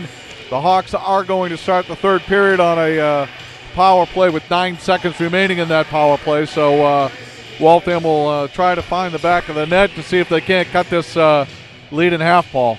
Yeah, it's going to be a brief power play, as you said, Mark. It's only 9 seconds, but here they are, right off the face-off. Snow quickly into the end, the AP end, and a wrister that Harris has to be on his toes for. He goes down to handle that one. Elijah Harris there, yeah, kind of maybe caught him off guard a little bit, but good save. 3 seconds remaining on the power play with the face-off here in the Austin Prep zone. Yeah, Coach McGuire starting a regular defense pairing, not a power play pairing, as Kelly and Miller, the usual power play tandem, but he's got McDougal out there with Kelly, and now McAdams' pass for Carpenter is going to go for icing. And the whistle goes, and the play will come back into the Austin Prep end. Just underway, third period of play, Austin Prep 4, Waltham 1. All right, so we get total shots on net so far, 27-6. So Waltham coming up with 5 shots there in the second period to get a little something going here. But 27-6, a lot of strong goaltending by Waltham to keep this at 4-1. Carpenter waved out of the face-off circle. Egan takes the draw. Waltham able to control, but McDougal's long shot in deflects up into the netting behind and to the right of Elijah Harris, and the face-off will come in the Austin Prep end, and Austin Prep will take advantage of the break to change up. Yeah, that one was off of Andrew Cross's body into the netting, so face-off just to the right of Elijah Harris. McDougal sends it deep. Layton will start out for Austin Prep up the wing to McKennelly. McKennelly into the zone, into the middle to Russo. Poked away by McDougal, and skating it out is Snow for Waltham. Snow will dump it deep to Harris's left. Karam's off the boards onto the stick of Layton. Layton tries to skate away from Polipus. Forecheck there for Waltham. And J.J. Layton banks it off the boards looking for McDonough. It goes by Ryan McDonough. Wave off the icing, Paul, as it looked like the Waltham defender could have made a play on that puck.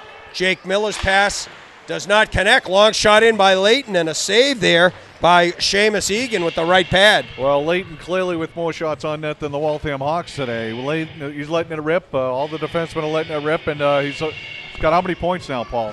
I think Layton's got 3 assists today, at least by the scoring up here. They didn't. I'm not sure they gave him an assist on the last goal, but I believe he should have been given one, or if you or think maybe he did got one, get it. Paul, I give it to him. I guess he did get one. He's got 3 assists today. All right, we got 3 assists on his 14 shots. Duarte, nice move into the zone off the stick of Egan in the Waltham net. Austin Prep forechecking, comes up with a rebound. Giangrandi back to Cross on the point. Cross's shot goes wide. Duarte now leaves it for O'Toole. O'Toole trying to pass it back to DeShulo. O'Toole's feed into the middle is poked away by Waltham. And a good play as they get it up to Polipas. Sean Trelligan getting that puck out of the zone, making a nice play there, and little wraparound effort. Marmion circles the net, tries to jam it in front. Polipas trying to forecheck here for Waltham. DeShulo for Austin Prep, able to finally get it over to Layton, quickly back on the ice. Layton's pass is gathered in by Giangrandi. He'll dump it in on net and go to the bench and change. Another save for Seamus Egan. I tell you got to give Seamus Egan a lot of credit. How difficult is it to come off the bench ice cold, and you're a shooting gallery all of a sudden. Bodies flying in the Waltham end here as Millerick tries to keep up with McAdams over there. Millerick trying to knock McAdams down, and now Hamner for Waltham skates in, but Egan back to get it near the line for Austin Prep. He can't get it deep. Millerick can't clear it, and Carpenter comes up with it. Carpenter, nice feed in the middle to McAdams, and his shot is thwarted there. The attempt eaten up by Egan. Yeah, boy, tough play there by number 9, Stephen Millerick, trying to get the puck out. We talked about it early. He's only a sophomore, so he'll learn from that, but you got to go up the boards, especially against a team like this. Anything up the middle of the ice, they're just looking to snatch that puck away from you. You got Bobo Carpenter playing like a free safety back there, picked that up and made a great pass in to McAdams. Now a long shot in by Layton. Gathered up again by Egan, who's going to have... Layton going for the all-time Austin Prep record for defenseman shot on goal here this afternoon, Paul. Unofficially. Russo to Leach. Another shot by Layton and another save by Egan. Snow pounds it off the boards up for McEwen. Back onto the stick of Layton. J.J. Layton sends it in with McDonough still offsides for Prep. In the zone. McDonough clears and play will continue. We got Rick Comfort going through the record books back at Lynn to find out if we're going to be accurate with that shot on net statistic. Finally able to get it out as McEwen up to Snow. Snow on the go. Down the right wing, a low angle shot. I don't think Elijah Harris was sure he had that one, but he covers up. Boy, I tell you, that was a little handcuff, yeah. I mean, he's going into the corner, almost falling down, and you can see why this kid's got 24 points. It's like a fall-away jumper in the corner of a basketball game. Right? Off the McDonald's sign and in.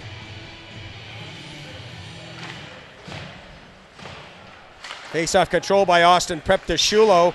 Trying to send that wrap around for McDonough. Pops loose to Russo, 2-on-1. Cam Russo missed the side of the net. Egan took away the angle and kind of forced Russo to shoot wide. So Probably could have made a pass across rather than shoot that, but good play by Egan. McKennelly sends it back to Colin Murphy, number 2 out there now on defense for Austin Prep. Russo back to DeShulo, long wrister in, saved by Egan. The net is off the post again, so we got a face-off in the Waltham zone with 11:10 remaining in the third period, and Waltham trailing 4-1. Marmion for Waltham will take the face-off here against Duarte for Austin Prep. Controlled by Austin Prep. Back to Murphy. Over to DeShulo. Knocked out of the zone by Ron McDougall. McDougall, number I 7. remember seeing him earlier, but nice play there by the senior defenseman. They battle in the corner for it here. Picked up by Kelly. Kelly's pass intercepted by Duarte. And now at the line, it's Giangrandi. He'll send it in, and covering up there is goaltender Egan for Waltham. Yeah, good play to get a whistle there. Boy, that Cougar forechecking is just smothering. You know, they've had that puck up by the blue line a couple of times, Waltham has, and, you know, the Austin Prep just caves right in, and they take that puck away. They've kept it inside the blue line. Do your job for 40 seconds and change. Now Kiley with a long wrister in that's gloved by Egan. Kevin Kiley getting into the action here as we got plenty of shots from the point. Junior defenseman. Leighton slides over, looking to let one go here. Carpenter on the draw, back to Leighton. He misses the net this time. Karams all the way out to Simeone. Simeone to Bork on the go. Can't get around Leighton. Leighton takes down Bork. Yeah, I think Bork was looking for a hold there, but, you know, it looked like just a good physical play by Leighton. Simeone falls down, trying to get around Leighton. Leighton gets it by Bork and by the point where Kelly was just a step behind, catching up with it. Kelly all the way around. McAdams on it over there, able to keep it in. Carpenter momentarily had it, but Simeone for Waltham over to Bork on the breakout. In the middle to Hamner. Hamner long wrister in on Elijah Harris, who makes the Carpenter save. a little angry at himself there, Paul. That was a tough play for any hockey player, but he thought he could have made it, and shaking his head a little bit. Andrew Cross is stripped at center ice. Following up is McAdams over on the left to Carpenter. Carpenter, nice play by Miller on Carpenter, but he hustles to pick it up again. And Hamner now has it in his body, under his body. In his glove. He got, I think that got him in the wrist. He's going to go to the bench. Centering pass by Kiley does not connect. Now Mike Egan on it for Austin Prep to McAdams. In the middle to Russo. Russo trying to step through the defense, can't do it. McEwen can't find the handle over there, and now he does.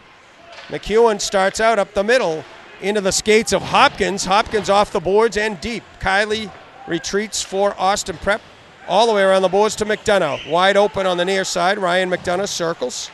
McDonough over to Cross. Back this way to Kiley. Does not connect. Bounces it behind off the boards, and it's loose on the far side. Knocked deep by Snow from Waltham. Waltham trying to pinch in here, doing a nice job of keeping the puck in the Austin Prep zone. Cross now up for McDonough. McEwen steals for Waltham to Hopkins, poked away by Cross. Yeah, that was a tough play for Millerick. Would have been nice if he could have kept that puck in, keep the pressure on, but again, Austin Prep pressuring the point, unable to keep that puck in the zone, and now a puck into the netting here with 8:29 remaining in the third. Yeah, Ryan Duarte from Waltham trying to counter the play here and went up into the netting, so the whistle goes with 8:29 to go, as you said, Mark. So I think Coach McGuire's got to be happy with the way this team settled down now, and they've stayed in the game. Great goaltending, actually. Giangrandi pounds it off the side of the net, can't get it in front. Dan O'Toole circles. Back to the point looking for Leach. Misses and comes off the boards back to center. Now DeShulo over the red line. Hits his teammate Giangrandi. It's a delayed offside call, so it's a free clear for the Hawks. And 13 de Blasi had it momentarily, and now Leach trying to knock over number 14, Trelligan. Yeah, Trelligan again, you know, victim of that wave of Austin Prep Cougars that once you get that puck to the blue line, they're going to come at you. So you got to be quick with the puck. You got to play it up the boards and get it out of your zone as quickly as you can, because they're going to be on you before you know it. McAdams dumps it in deep, and number 7, McDougall, tries to clear for Waltham. Carpenter Steals at center. Little hop move. Bobo Carpenter with it deep in the left wing corner. Circling to center. Looking for help. Looking. Circling in the slot. Wrist shot. And the net's about 10 feet off. It's mooring there. And yeah, Bobo Carpenter circling, but in front of the net was an Austin Prep player knocking the defenseman into the post. But they're still going to have the face-off inside. I thought number 21 from Austin Prep, McAdams, had forced that post off.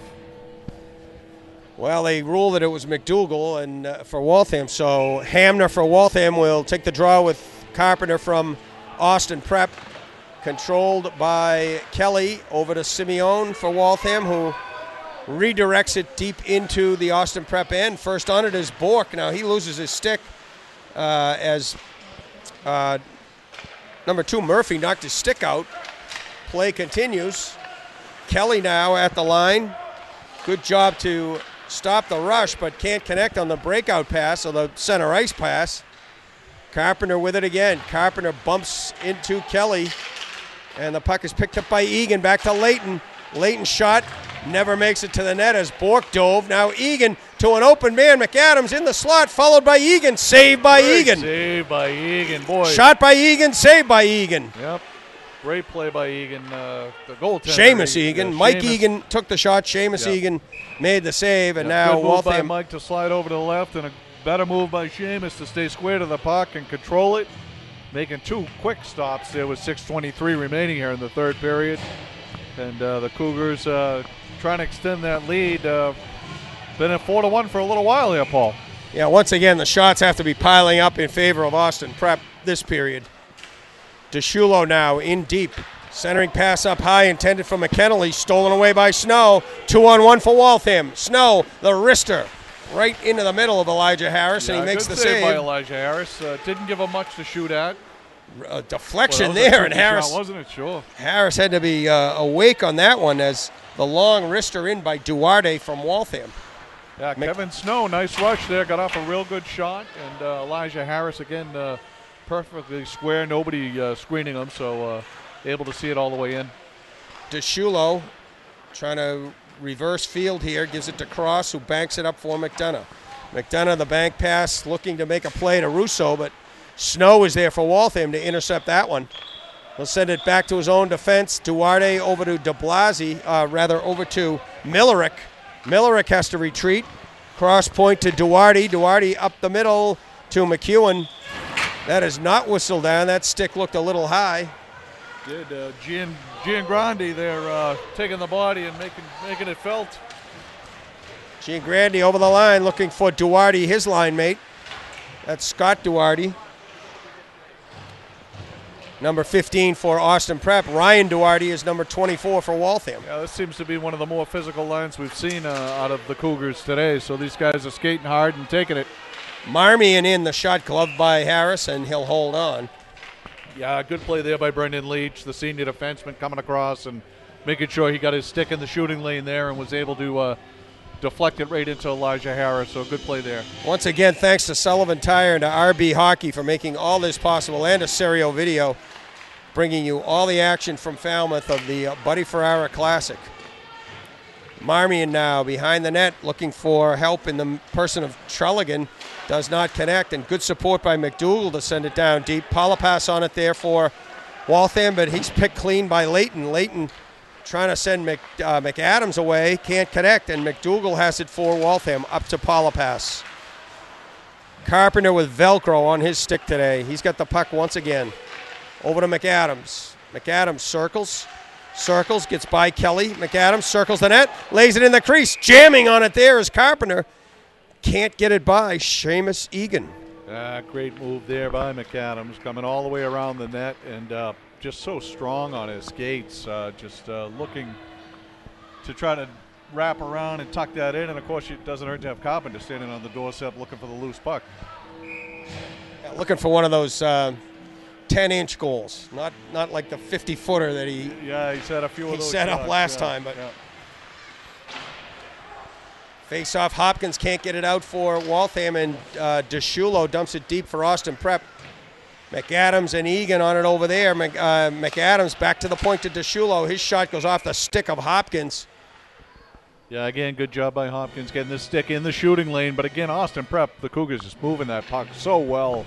Buzzing. Looking for their point. Buzzing. Yeah, buzzing is the word. Hopkins wins the draw into the corner to DeBlasi. His pocket's picked by Egan. And now DeBlasi said, we may be setting a record for whistles in this period as well. All of a sudden, we got pucks flying up into the net pretty regularly here, Paul. But I think the Cougars were okay with that as they needed a line change. Carpenter had been out on the ice for quite a bit. Boy, he hasn't sat a whole lot in this 4-1 game, Paul. No, and they send out a line that's done some damage today as well. McKennelly and Russo and McDonough. They're all on the score sheet numerous times here. Here's a rush for Waltham. McEwen's shot goes about 5 feet wide to the left. DeBlasi, good support at the line, sends it in deep. I would deep. like to see McEwen put that one on net. He had a good rush up the side. Looked like he had some room to cut in and take that shot, but forced it wide. Each forward on this line has a goal in the game for Austin Prep. McDonough now trying to pick clean. He does. He picks Miller clean. McDonough over to Russo. Russo looking. Russo runs into DeBlasi. DeBlasi's pass off the stick of McEwen. Harris well out of the net to play it and send a long pass up to Ryan McDonough. McDonough's shot wide to the left. But Coach Frenacaro calling for a line change there, so he dumped it in to get off, and I think that's too many men on the ice as the puck hit McDonough trying to clear, but they're just going to call it for offsides. Yeah, you're right, Paul. Ryan McDonough a little slow getting over the boards there. The puck hit him right off the back and dropped down. Probably should have been too many men called, but no call, and the face-off. More than 50% of his body was in the bench, so maybe they'll give him that break there. Yeah, it looked like he was. Yeah. McAdams Certainly now. no intent to play the puck. No. Pass out of the zone. Bork picks it up and retreats. Now the counter pass as he flips it over to Millerick.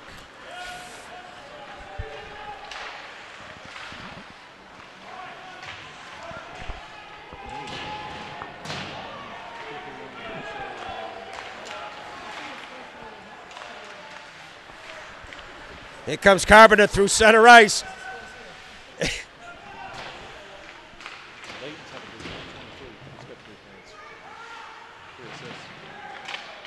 Centering pass.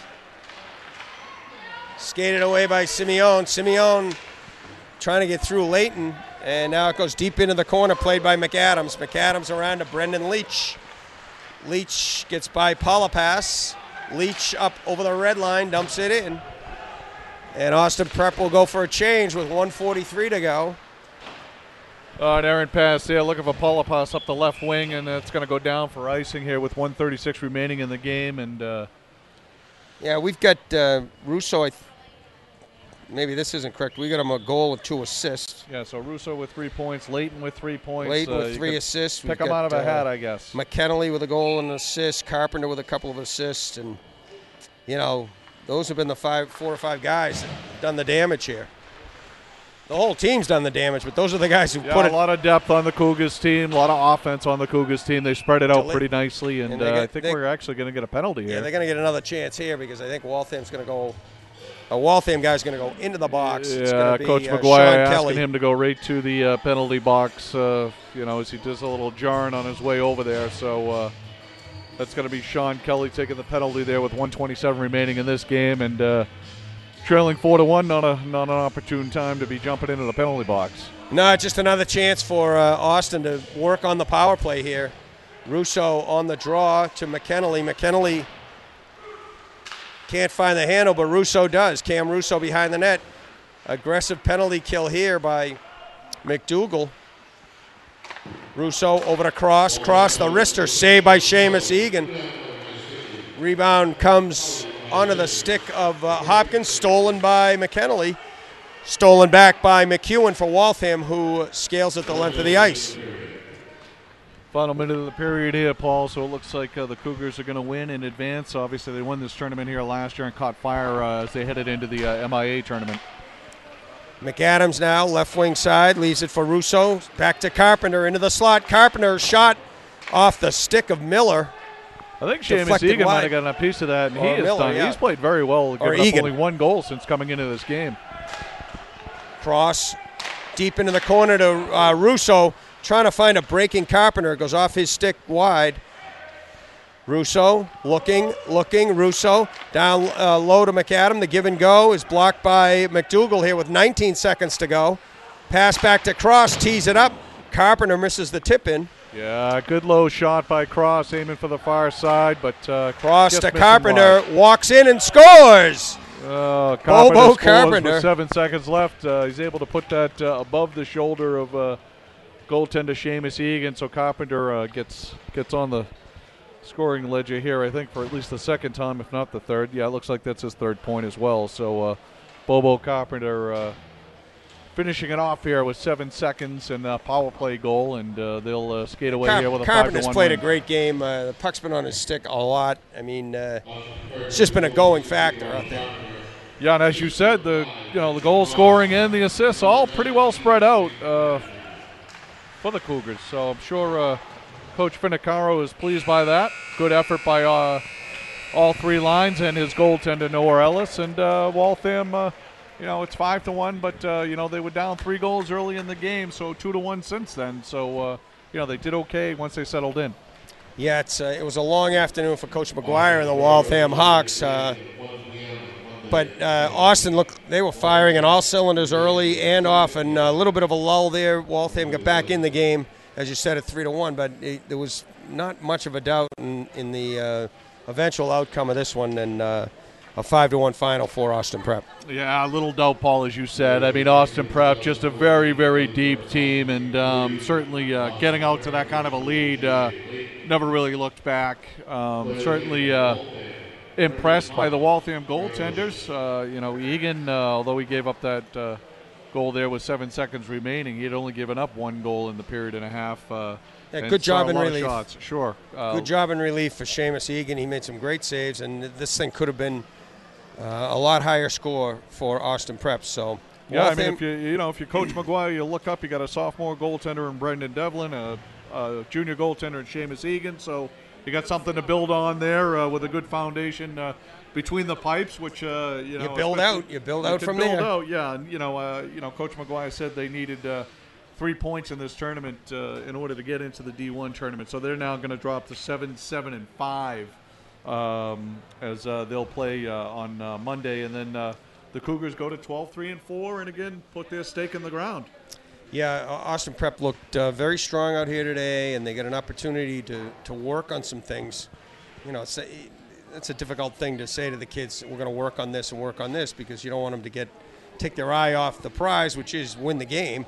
But, they got a lot of practice out here today, too. They did. I think Coach Finicaro was able to, do some different matchups and, certainly utilize his point a lot. I mean, I don't know if that was an emphasis in the locker room or whatever, but, boy, they threw that back.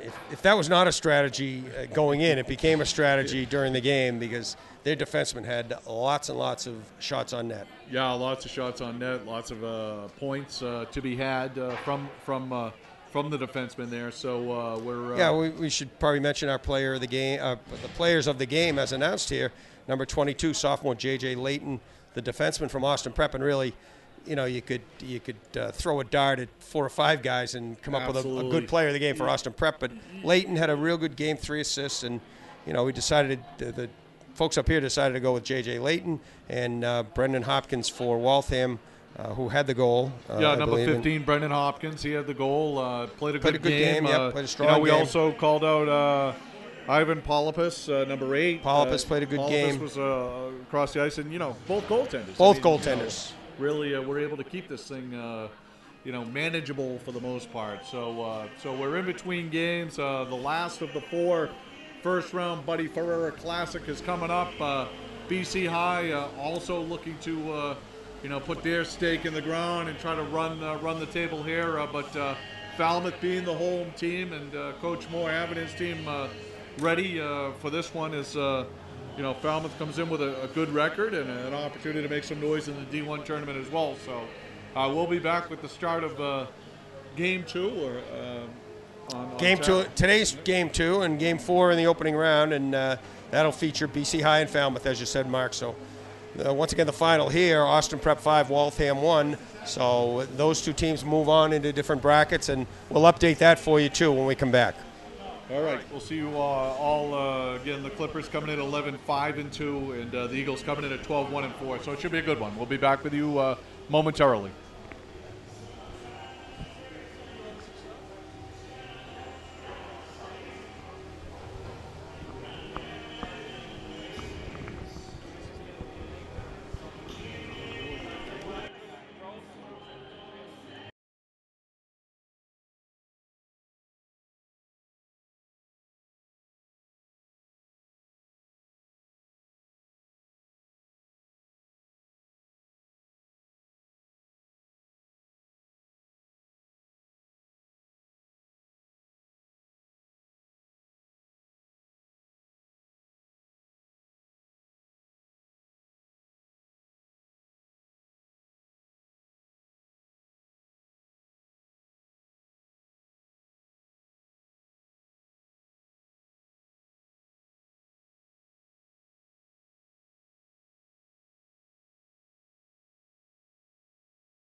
Hey everyone, welcome back to the Buddy Ferreira Classic here, sponsored by Sullivan Tire and RB Hockey Schools down in Walpole at Iorio Arena. Big shout out to Mark Allard and Paul Sullivan from Sullivan Tire supporting us again. So this is game number 4 of the first round, featuring Boston College High School coming in at 12-1-4. We have them as number 1 in the state, but Coach Flaherty told us he thought he was number 2. So Paul McNamara joining me here. Falmouth Clippers coming in at 11-5-2. Clippers led by senior captain Robbie Souza with 32 points. So certainly an electric player there, Paul. Yeah, 32 points and 25 goals. So we'll keep an eye on number 7 all night. We're watching him right now in the warm-ups. The right shot, quick, not the biggest guy in the world, but as you said, the captain of the Clippers and leading the way with 25 goals on the season. Yeah, I'm looking over on the other side. We had the pleasure of having Pat Kramer from Bridgewater come up here. He's got 25 points and committed to Merrimack College, as you said. And Connor Noonan also joined us, a Falmouth native, looking across the ice with a lot of his friends here. Should be a lot of fun for him. Yeah, it's a fun game for Noonan to play. Connor Noonan, number 9. And again, he skates with LaRock and usually number 26, Justin Fain, 25, 26, and 9.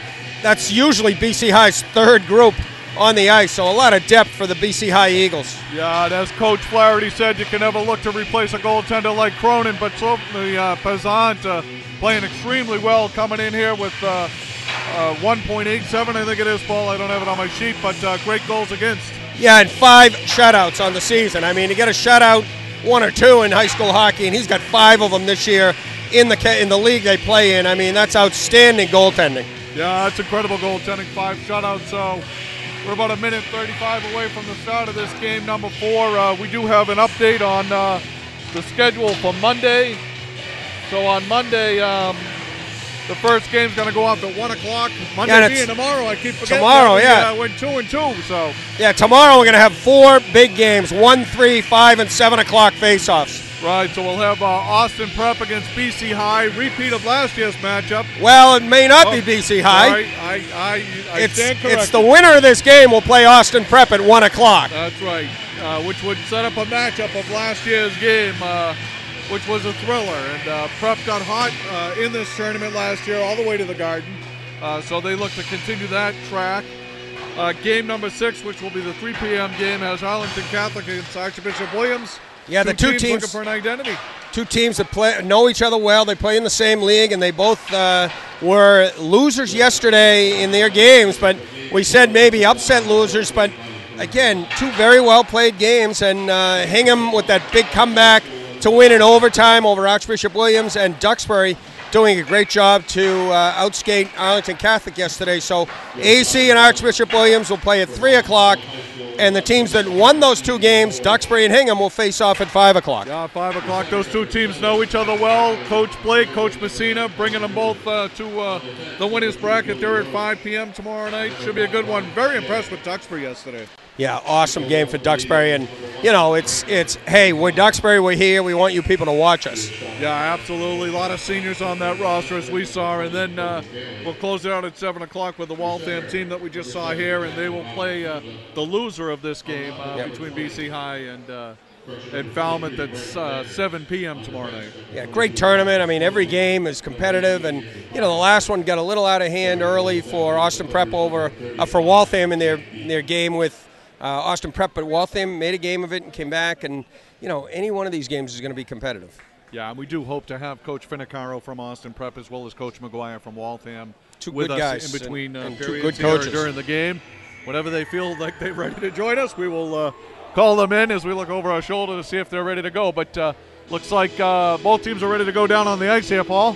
Yeah, we're going to get going momentarily. And again, as I said yesterday, Mark, no skating out of the opening lineups and no national anthem here. So, I guess in terms of trying to save time or get things going right away, you know, they've foregone that ritual before the games. And as expected, although you said 7,000 fans, we do have a full house here, Paul, for the home it's a good team. crowd. Falmouth, good crowd. Actually, a good crowd for BC High here as well.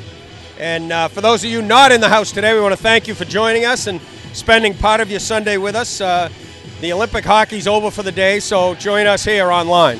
Absolutely, and don't forget Serio Video behind the camera. You can purchase your DVDs online at seriovideo.com. All of these games are also, the games that we're streaming will be live up on the website as well. So let's get underway here with game number 4.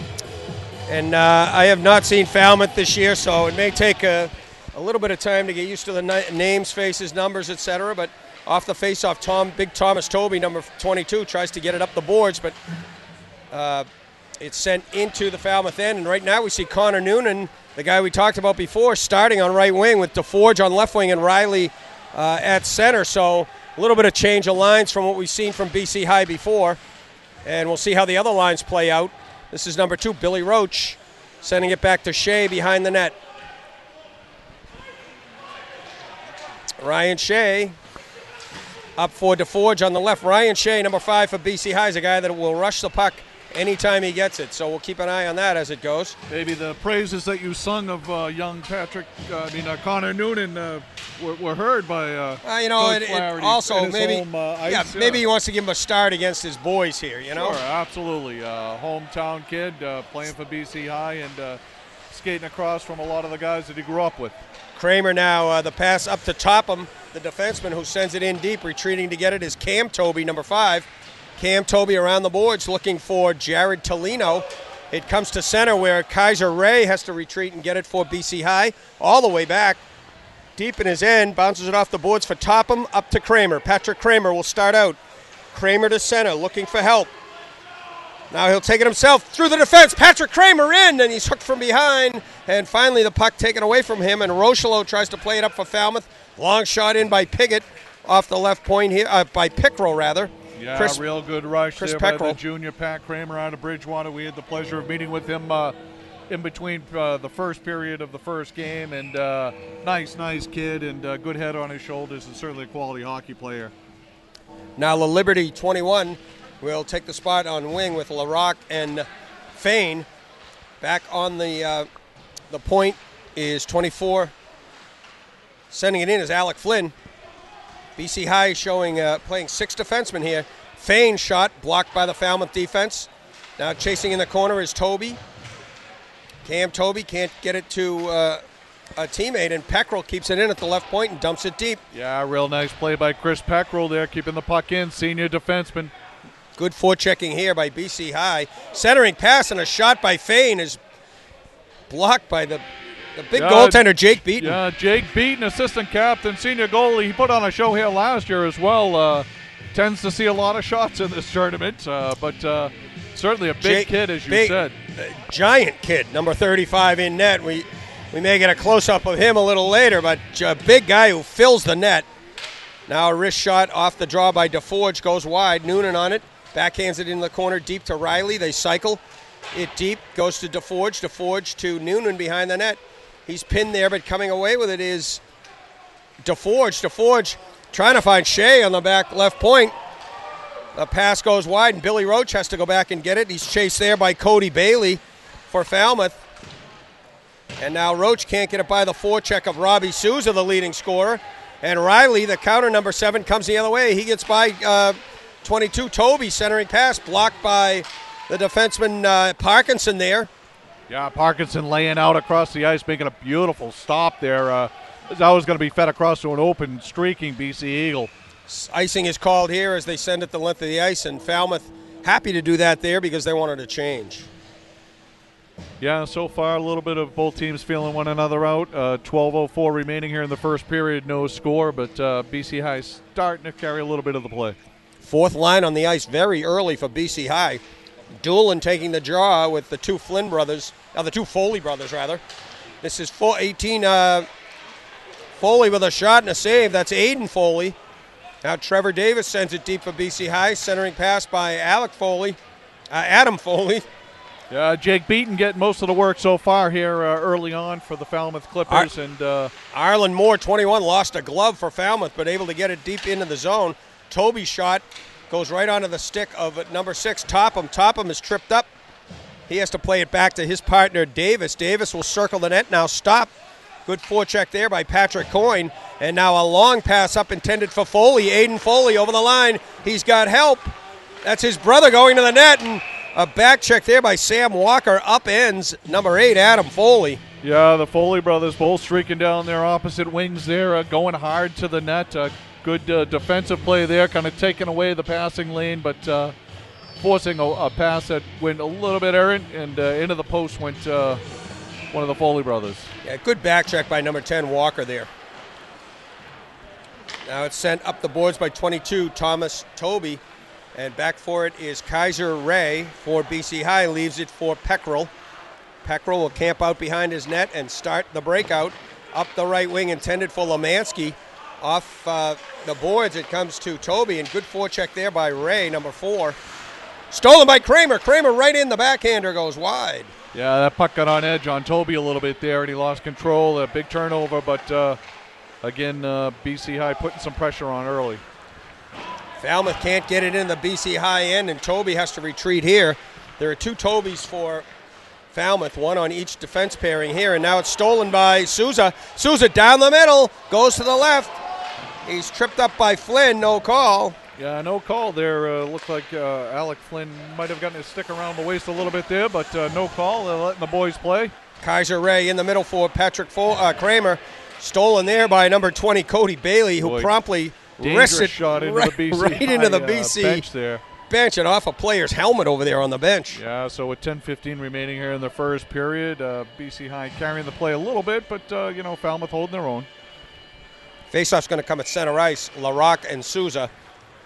Comes back to Shea on defense for BC High. He'll lay it over to Roach. Roach trying to find La Liberty up the boards. La Liberty plays it back for Ryan Shea. Shea now up the left wing for Fain. Fain's pass in the middle. Now does connect to LaRock. LaRock and La Liberty, and Fain headed to the net. LaRock trying to get by Isaiah Lineweaver. Lineweaver.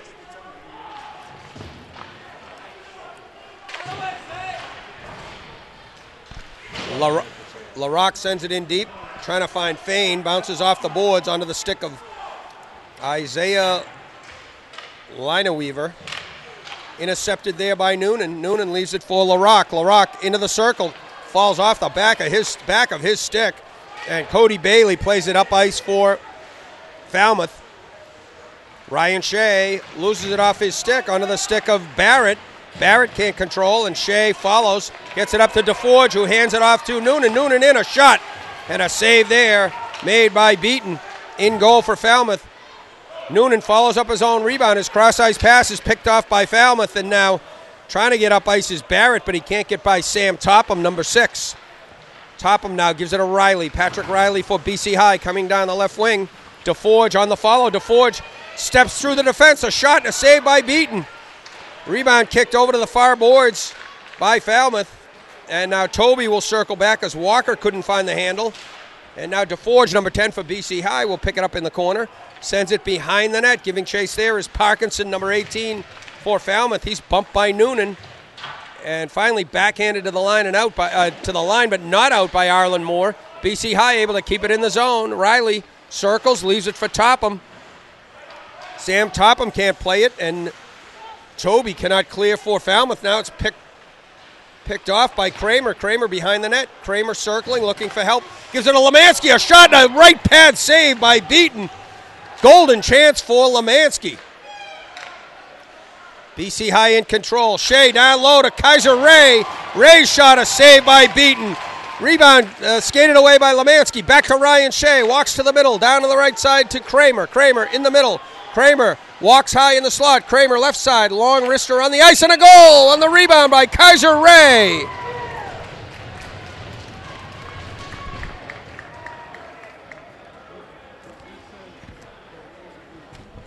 BC High was buzzing, and it pays off. At 7:16, the first goal of the game, Kaiser Ray will get the goal from Kramer, and we'll see if there's another assist given.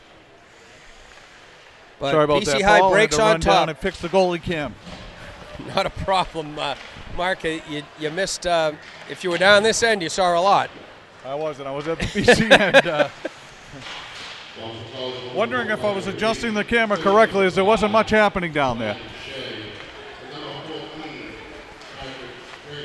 BC High on the hunt again like, here. What, Shea from Kramer on that one, Paul? It's actually Kaiser Ray from Shea and Kramer at 7:16. Okay. Number 4 put it home, Kaiser Ray. Nice. Nice to see our boy Pat Kramer getting an assist there as well. Well, you know, it's all because of the interview. That's right. We'll take full credit for that. MassHighSchoolHockey.com. He said he goes home and checks it every night. Mike Gage able to dump it in deep, and circling now is Jack Duffy. His first shift on the ice.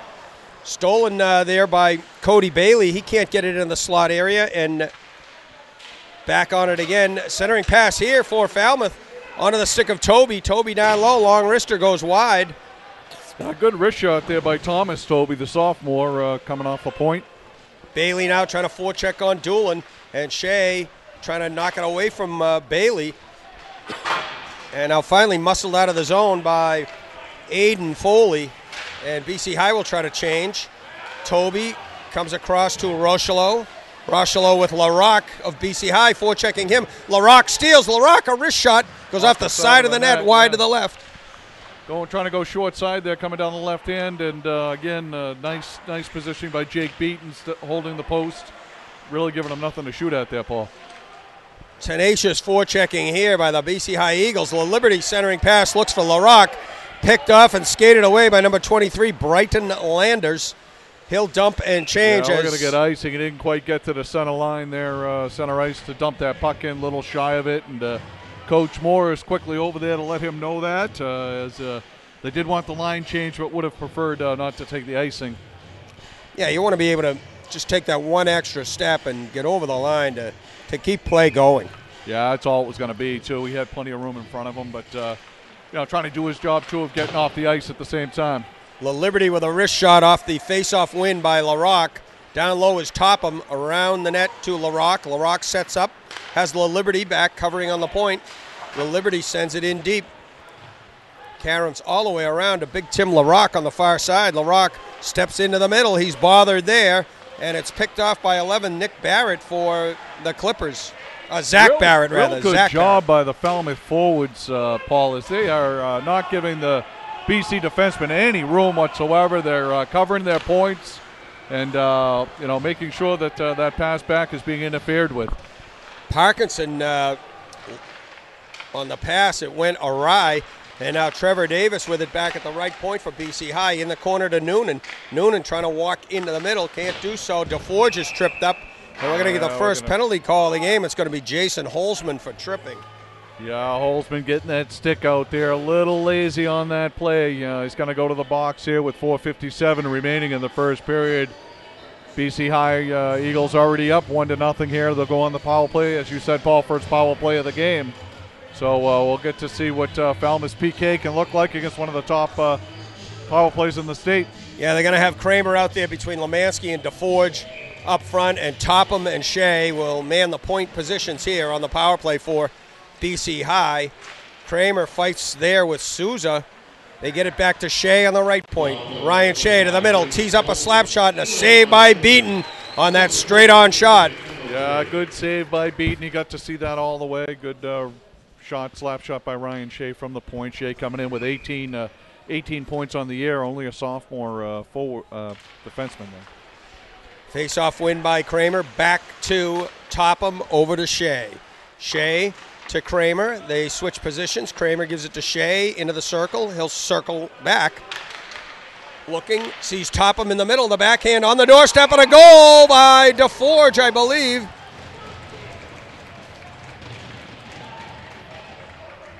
A power play goal by BC High at the 10:32 mark. Makes it 2-0. DeForge standing right in front of the net, picking up that loose puck. Again, good initial save by Beaton. A lot of traffic out in front of the net, and perfectly positioned with Steve DeForge, the senior forward, coming into the game with 16 points. So that's going to be point number 17 for him. Yeah, DeForge is a goal scorer. He's the leading goal scorer on BC High with 12 Well, we don't have their last 2 games, but he had 12 goals coming up in, until 2 games ago. Springfield, St. John Shrewsbury game the other night, 4-4. We didn't have those stats, but yeah, DeForge, the power play goal from the 2 defensemen, Topham and Shea. And here they come again. This is LaRock centering pass to Justin Fain and a goal. Scores too, yeah, nice play. LaRock has really come out and played a very good game already here early into the first period. Tim, a junior forward, rushing hard to the net, and unfortunately Jake Beaton just had nowhere to turn. LaRock's such a big, powerful guy. He just rammed his way over the line, over on the boards, picked the puck up, and Justin Fain did a great job of doing his job and going to the net, and he was right there to put it home. And all of a sudden you blink and it's 3-0, yeah, Paul. I thought Falmouth was holding their own here, and now we're under 4 minutes and they're down 3-0, and maybe hoping for the buzzer here. Doolin now, 4th line out there for BC High.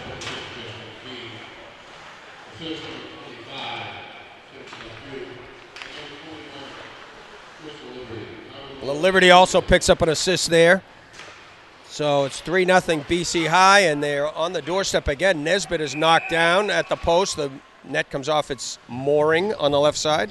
Yeah, we'll see what Coach Moore can do here to rally his troops. He's got 7 seniors on the roster, so hopefully they settle things down. Good senior goaltender, so certainly, Beaton coming into the game with a 2.29 goals against can hold strong here, and maybe they come up for air a little bit and get their legs underneath them to close out the period. Souza will take the draw for Falmouth against Doolin. It's won by Falmouth, but now Flynn gets it on the point for BC High and sends a long wrister in. Similar to what we saw with Austin Prep, Paul, BC High likes to shoot that puck from the point. They get it back there. I do think Falmouth's doing a good job of trying to get the high man or the forward out to cover up his point, but they like to shoot the puck. Kramer's line back out there for BC High with Lemansky and Kaiser Ray on the wings. This is Kaiser Ray, number 4. He circles, looking for help, gives it to Kramer. Kramer will walk it up the boards, back low to Kaiser Ray. Lemansky all alone in front, missed the net. Well, while I'm saying I'm impressed by the Falmouth forwards being up to cover the point, they're leaving their poor goaltender naked out in front of the net. Ryan Shea, far side to Flynn, in from the point. Flynn rams into Beaton, and Souza will let him know he doesn't like that. Yeah, that was after the shot, Paul. I thought maybe Flynn should have had a penalty for that one. Both BC High defensemen within 10 feet of the net. So they're not stopping the offensive thinking. No, the offensive thinking is there every bit of the way from all 5 skaters on the ice. With BC High, they just keep coming and coming, and they got to keep shooting. And Beaton's got to control those rebounds. He's doing a nice job trying to keep it 3-0.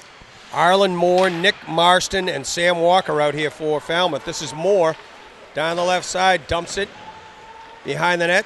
Stopped by Paysant there. We haven't mentioned his name very much. No, we mentioned Souza very much. Number 7, Robbie Souza. Long shot in by Rochelo, never makes it to the net. Wing-to-wing pass, good back check there by the defenseman Thomas Toby. And Falmouth will start out again. Arlen Moore trying to find his left wing over there. Sam Walker can't connect. Good idea by by 21 Arlen Moore to get that puck up just a hair too far out in front of the player. Topham up to Kaiser Ray. Ray with Patrick Riley going to the net. Goes far side to Noonan instead, and Noonan's shot is eaten up by Beaton there. Boy, what a pretty pass across the ice. They know where their skaters are, don't they, Paul? Noonan was streaking down that side, down the right wing, and beautiful feet across, and really nice save by Jake Beaton. Yeah, what BC High does very well is the guy without the puck is moving, and one of them is always headed to the net where they belong. Right. Break out here by Parkinson. Over to 25, that is Holzman. But BC High steals and comes the other way. Riley now muscles his way in, trying to find DeForge in front. Does not connect. It's sent in deep by Jack Tellman, number 20. His first shift out there for BC High. This is Tellman back on it at his own line over to DeForge. DeForge looks. DeForge now just sends it up his lane, up the wing onto the stick of Cam Toby. Intercepted. Toby's pass intercepted by DeForge. Looks for Noonan breaking towards the net. Misses that connection, but DeForge able to follow up. Get it to Patrick Riley. Riley back to Tellman. Back to Riley. Instead comes all the way to Noonan in the left wing corner. Centering pass for Riley. blocked by the Falmouth looked like I might defense. have hit a skate. Good move again by Noonan. Of course, again, being down here in his hometown of Falmouth, like to put one in the back of the net for his friends here in Falmouth. DeForge dumps it in deep, the captain from Norwood, and off the backboard's Beaton forced to make another save. Yeah, nice play by Beaton. Get a whistle there, puck's in your own zone. Lively backboards here, maybe not as lively as we've seen in the Olympics earlier today, Paul, but Wow. boy, the puck came off of those backboards. But, get a face-off, under a minute left to play here. Try to go back to the locker room here and regroup. We mentioned number 20 for BC High. He's another Cape guy hailing from Barnstable, so I'm sure he's happy to get some ice time out here today as well, the sophomore defenseman. BC High on the attack again. Liberty looking, trying to send it across to LaRock. Gets deflected and Falmouth breaks out. Here's a play to Souza in the middle. Souza able to get a shot off, follow it up, but there's Souza streaking up the middle of the ice. Good feed there, getting their first scoring opportunity. In the corner down there is Barrett. Barrett gets it in the slot where Souza tees it up, but never gets a shot on net. And the Liberty pokes it out of the zone. Barrett knocks it in deep, but it goes out of the rink, and faceoff will be called with 14 deep into seconds the stands to go. That one goes, Paul. But, Souza must have heard me talking about him a little earlier and said, I'll show Mr. Igo what I've got. There he goes, getting 2 offensive chances there, and maybe getting something going here for the more Clippers. Wrigley Field fans down here throwing the puck back onto the ice after no need to take a souvenir home, I guess. Davis lugs it through center with under 10 seconds to go. He'll dump it deep. And we're down to 5 seconds, as you can see on the clock. I see Coach Finicaro from Austin Prep making his way over here, Paul, so hopefully he's going to come join us in between periods. Well, at the end of one, it's been all BC High here. They lead it 3-0 after one. The goals in the period, Kaiser Ray from Kramer and Shea. At 7:16, then at 10:32, BC High able to get on the board again. This time on the power play, it was Steve DeForge from Topham and Shea. That made it 2-0, and then at 10:59, Justin Fain put one home with assists going to LaRock and La Liberty. So spreading the point parade around a little bit in the first period. 3 goals and 3 different goal scorers, and a number of guys picking up assists as well. And they're well on their way. They're right where they want to be after one, leading at 3-0. Yeah, very similar games here where BC High and Austin Prep. I think we got Coach Finicaro joining us here, but a lot of depth on these two teams. Certainly quality play, and we'll have Coach jump in here with us. Coach Finicaro. Coach, thank you for joining us. Congratulations. Thank you for having me. Thank you. Yeah, great win. Good first period here for BC High. I know you stuck around and watched a little bit of it. What did you think of the first period here? Obviously, they're a good team. They've been good all year. They got 3 solid lines. They got 2 real good D-men, and in that first line, they move the puck real well and support the puck well. They do a nice job. Nice win for your boys today. A lot of different guys on offense today. So spreading it out with that depth that you have on that team. Absolutely. That's what you want. You don't always want to have to rely on one line. So today it was good. We got it. Egan got one. Russo was spread out to all 3 lines. So, I thought we did a nice job. We came out hard in the first period, and then I thought we got a little bit complacent. You know what I mean? But that happens. And just got away from doing the simple things. Yeah, it looked like we said, we remarked later on that you had a chance actually to do a lot of practice during that game. You looked like you were working on some specific things. Yeah, I wouldn't say so much that. I think they did a good job. Bouncing back and protecting the middle of the ice. They're well coached. Johnny does a great job with them. First period we come out strong. We come with a lot of energy, and then, I think once we got 3 quick goals, we got a little complacent. I would have liked to see us keep it simple, because when you keep things simple, you generate more offense. You do a better job defensively. And you want to create good habits. You don't want to get in bad habits. Well, I think 2 things that you did very well today. You moved the puck a lot, I thought, and you moved the puck to your defenseman quite a lot. And that's one of the things we talked about, that we thought they may crowd it down low, and our forwards got to understand there's not going to be options down low. We need to stretch it up top, and generate our offense from up top and on rebounds. And, that's how we got our first 3 goals were off of rebounds. Yeah. Very impressed with Leighton and Cross back there. I mean, you got 2 solid guys, not to minimize the impact of the others, but those 2 look to shoot. Yeah, no, they're good with the puck. They shoot it well. They move it well. They're our horses, and DeShula and Leach, very, very good compliments. You know what I mean? And Kylie Murphy, Veria Morgan. We got 8 defensemen that we would use at any time. Have confidence in them all. Yeah, I think J.J. Layton's arms were probably tired after today. He had so many shots. He likes to shoot it. He's aggressive. You know what I mean? He's a big, tough defenseman. Passes it well, shoots it well. He does a nice job.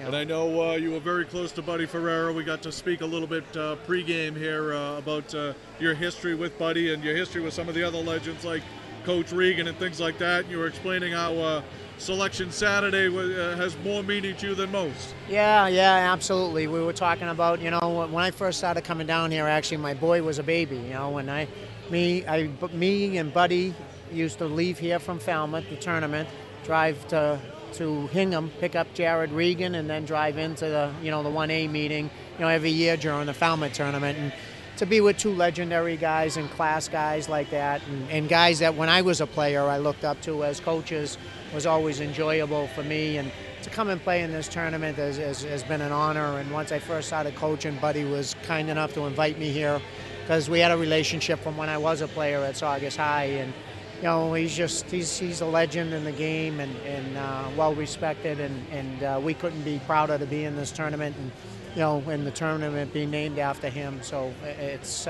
something that our boys know is an honor to be here. And it's great to get the team together for a few days, but it's competitive. We keep using the term jockeying for position.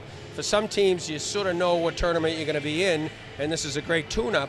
But for other teams, they're fighting for their tournament lives. Yeah, there's some teams still looking for points, and this is, we always say every year, this is not a tournament you want to come to looking for points, because for us, this has been a great bonding time for our team prior to the tournament, whether it's the state tournament or the Super 8 tournament, wherever we fell over the past.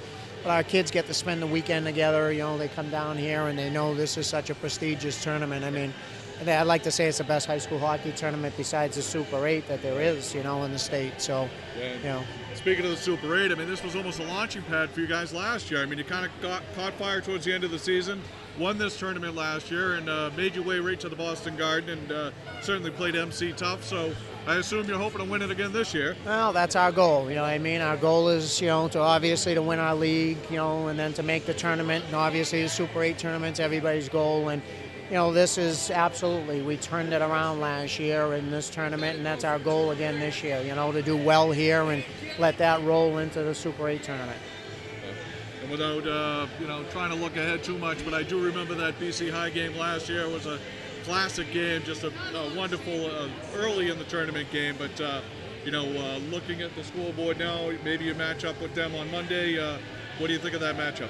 I think it's going to be a great high school hockey game. I think they're a very good team. I think they're well coached. I think we're a very good team. Well coached, and we just need to stay disciplined and understand that it's going to be a full 45 minutes. I think for both teams. Absolutely, great point. Yeah, great point. Well, we appreciate you coming up. I know the snow and everything changed the schedules a little bit, but appreciate you coming in and squeezing some time up here with us. I also think Paul did a great job, with the snow and making good decisions for everybody, and it really didn't follow anybody's schedule up too much. So. He's very hands-on and communicative. Yeah, absolutely, no question. He was communicating with all of us right away, the first day of the storm, and I think he did it right. He scheduled everything perfect, and we stay down here as a team, so. Right.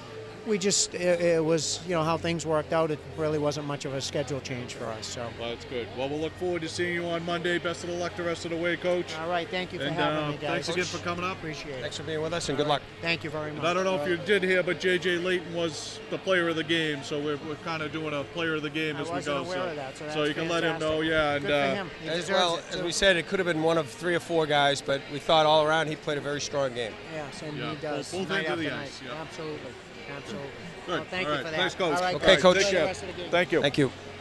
So, Austin Prep head coach, telling us a little bit not only about their team and about their previous game, but Coach Fenacaro and a going little down bit, memory lane, and it was nice to hear. We were talking pregame, as I told you in the hallway, and he had some very fond memories. I didn't know about the car rides after the tournament, but kind of cool. Yeah, and those were great stories. But then you get into a little bit of coach speak, as coaches will, and certainly you don't want to post any billboard comments for there's 2 or 3 million people watching us this afternoon, and they're going to hear it. Yeah. But he does a great job with that team, and oftentimes people look at the Catholic Conference and overlook some of the teams in the Catholic Central, and certainly shouldn't be that way anymore with what's happened the last couple of years. Yeah, certainly not. I mean, between Austin Prep and Malden Catholic and some of the other teams that are, skating very well right now, I think, BC High, one of them, obviously, up 3-0 here. And it's going to be a fun rest of this tournament. It's going to be a fun late February and early March this year. Yeah, it's funny how the chips fall. You got to play who's on your schedule, but certainly Austin Prep, BC High. If they match up again a little bit early here in this tournament, it should be a good one on Monday. Again, Falmouth still certainly in this game, thanks to goaltender Beaton. He's stood up there and kept this a 3-goal game, and plenty of things that happen. Well, we'll see what happens when the second period kicks off in a few minutes. After one, it's BC High 3 and Falmouth nothing.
Well, welcome back to Falmouth, everybody. The teams are back on the ice to start the second period here. And before we get any further, I want to issue an apology for something that might have been taken the wrong way. I did not mean in any way to put down Waltham High during the game by alluding to an expression that oftentimes coaches will work on something during a game, and the use of the word practice. It doesn't mean that you're out there for a hockey practice. It means you practice certain parts of your game.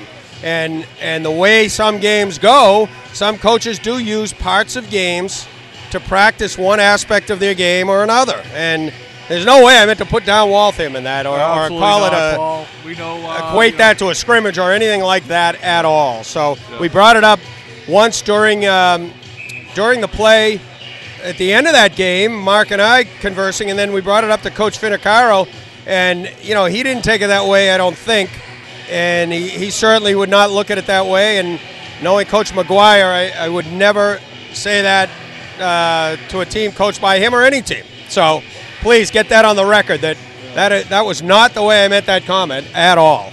No, we had the pleasure of having Coach Finicaro up here in between periods, and he was very complimentary to the Waltham players and Coach McGuire, knowing that they gave everything they had to stay in that game, and they played hard, and was a good one. But here we go now to start the second period with BC High 3 and the Clippers nothing.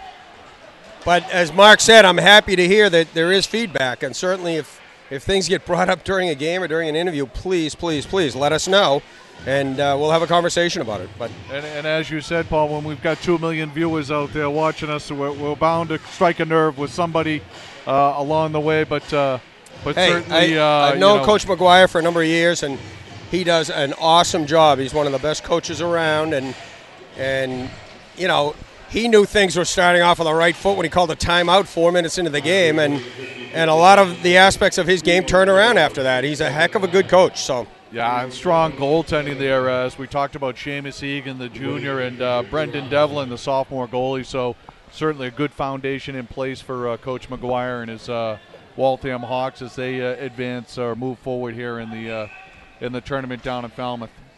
Play just underway in the third period. The faceoff will come to the left of Payson in the BC High end. Billy Roach will skate it around for BC High. His pass for Noonan is picked off by Falmouth, and a shot towards the net by number 10, Sam Walker, never reaches it. And a high stick here by Toby, but play continues. Shea behind the net now will set it up for BC High, start up the left. He's got some skating room. He's got Noonan breaking long. The breakaway pass to Noonan. He's in alone, the shot and the goal! Oh, it's a nice goal for the local kid, Noonan. Again, we had the pleasure of speaking with Connor at the end of the first period of game number 1, and there he is in his hometown of Falmouth, Massachusetts, putting his BC High Eagles up 4-0 on a really nice outlet pass there. Great pass by Ryan Shea. The long, they call it nowadays a stretch pass, but that was a breakaway pass as Noonan timed it perfectly, cut to the middle, found open ice, and talking about timing it perfectly, Shea put it right on his stick in stride, and he went in and was able to get it by beating. Ryan Shea had 18 points coming into this game. Just a real good feed there. Looking good. 46 seconds of the second period is the time of the goal, and it's now 4-0. Boston College High School leading it. Hopefully Pat Serio caught that on the goal cam that was just put in place. I don't know. We'll have to see if it can be replayed at a later date. Faceoff will come right at center ice between Kramer and Souza. Patrick Kramer able to control it for the moment. Delay call coming up here on BC High. Puck goes into the Falmouth net as Coach Moore is waving his goaltender to the bench. That's a long change in the second period for the Falmouth goalie, but number 16 from BC, Jake Lemansky, junior forward, is going to go to the box. Not quite sure if we got a high stick or a slash on this, but the faceoff will come down in the Eagle zone. Looked like he was indicating tripping, but we'll see what the announcement is. Nonetheless, Lemansky in the box for a minute and a half, and a chance for Falmouth here. Souza up front, the leading goal scorer. He's the guy to watch, number 7, but BC High able to break it out shorthanded. Davis sends it in deep. Boy, Trevor Davis, also a big body back there, number 13, carrying that puck and dumping it in. You can see why the Eagles are high on this kid. Arlen Moore now able to skate it away to center to Robbie Souza. Here comes Souza over the line, but just offsides was Brighton Landers, number 23, and the play is called. Again, Landers coming to the blue line and, got a little help there offsides by number 13, Trevor Davis. So good play there by the senior defenseman. 1:02 remaining on the power play. DeForge and Foley now up front. Adam Foley on the penalty kill for BC High. Behind the net is Parkinson. He will set up shop there. Up to Souza, who breaks it out the right side. Over the blue, over the red, over the blue. DeForge on the back check, forces the puck off the stick of Souza. They battle behind the net now, and Ryan Shea comes up with it for BC High. Little flip pass up for Adam Foley. Foley off the boards, intended for DeForge on the go. DeForge short-handed into the zone. Now taken away by Falmouth. 30 seconds remaining on that power play, Paul. Long pass up, bounces past Roach. Souza in. The shot trickles behind Payson and goes right by the right post. Foley now able to poke it out of the zone with 17 seconds to go on the penalty. Good, strong play by Souza, and like you said, Paul, that did break free off the glove of Payson, but trickled wide. Sent in deep now by Arlen Moore, and the penalty clock ticking down. 2-1, and out of the box comes Lemansky. They try to hit him on the long pass, and he has the puck over the Falmouth blue line, and he's knocked down by number 15, Mike Gage, and Gage is going to take a little bit of a rest here for tough holding, tough play I believe. there by Mike Gage. Good effort by the Eagles there, as you said, Paul. Coming out of the penalty box and trying to streak down the right-hand side was Jake Lemansky, the junior forward, and he was pretty much tackled as they went into the corner there. So 15 is going to go to the box, and a power play for the Eagles here with 12:05 remaining in the second, already up 4-zip. Kramer will center the power play line with DeForge and Lemansky. Shea and Topham are the defensemen for Boston College on the man advantage.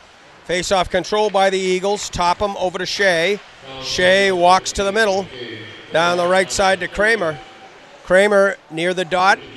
Steps back out of the circle. In the middle to Lemansky. His shot going left side goes wide. And now looks like Lemansky's shot hit the post there, Paul. Bounced into the corner, and Falmouth able to clear it out. Holding is the call there. Barrett and Marston up front for Falmouth on the penalty kill. Kramer now trying to find somebody in the slot. Cameron's back to Topham. Topham around the boards onto the stick of DeForge. DeForge into the middle to Shea. Top middle point. Shea down on the left side to Topham in close. Centering pass. Karam's off to the backboards. Kramer picks it up for BC High. Kramer circling. Looking. Down low for DeForge on the right side. Walks around the net. Leaves it for Lemansky. 35 seconds to go. Man advantage, BC High. Yeah, BC High moving the puck very well, looking for that open man. DeForge with a point-blank shot, and the whistle goes, and the net is off its post once again. Yeah, that's about the fourth time that net has come off the post in the two games that we've had so far, or game and a half we've had so far. So you wonder if there's something not wrong there with the footing. Check those magnets. Check those magnets, Paul. Souza out now, along with Bailey up front to try to kill this off. Another 25 seconds. Kaiser Ray working, gets the puck to Noonan. He walks right in front. Can't get the shot away clean, and Souza will dump it deep for BC High and try to kill for Falmouth and try to kill off the BC High penalty. Yeah, a power play there by Souza, taking the puck up to the middle of the ice and getting it deep into the BC High zone. Here come the Eagles, though. Noonan with it in the middle to Roach. Roach's shot goes wide to the left. Penalty over. Falmouth back at full strength. Davis walks right in front with LaRocque right on the doorstep in Beaton's kitchen there.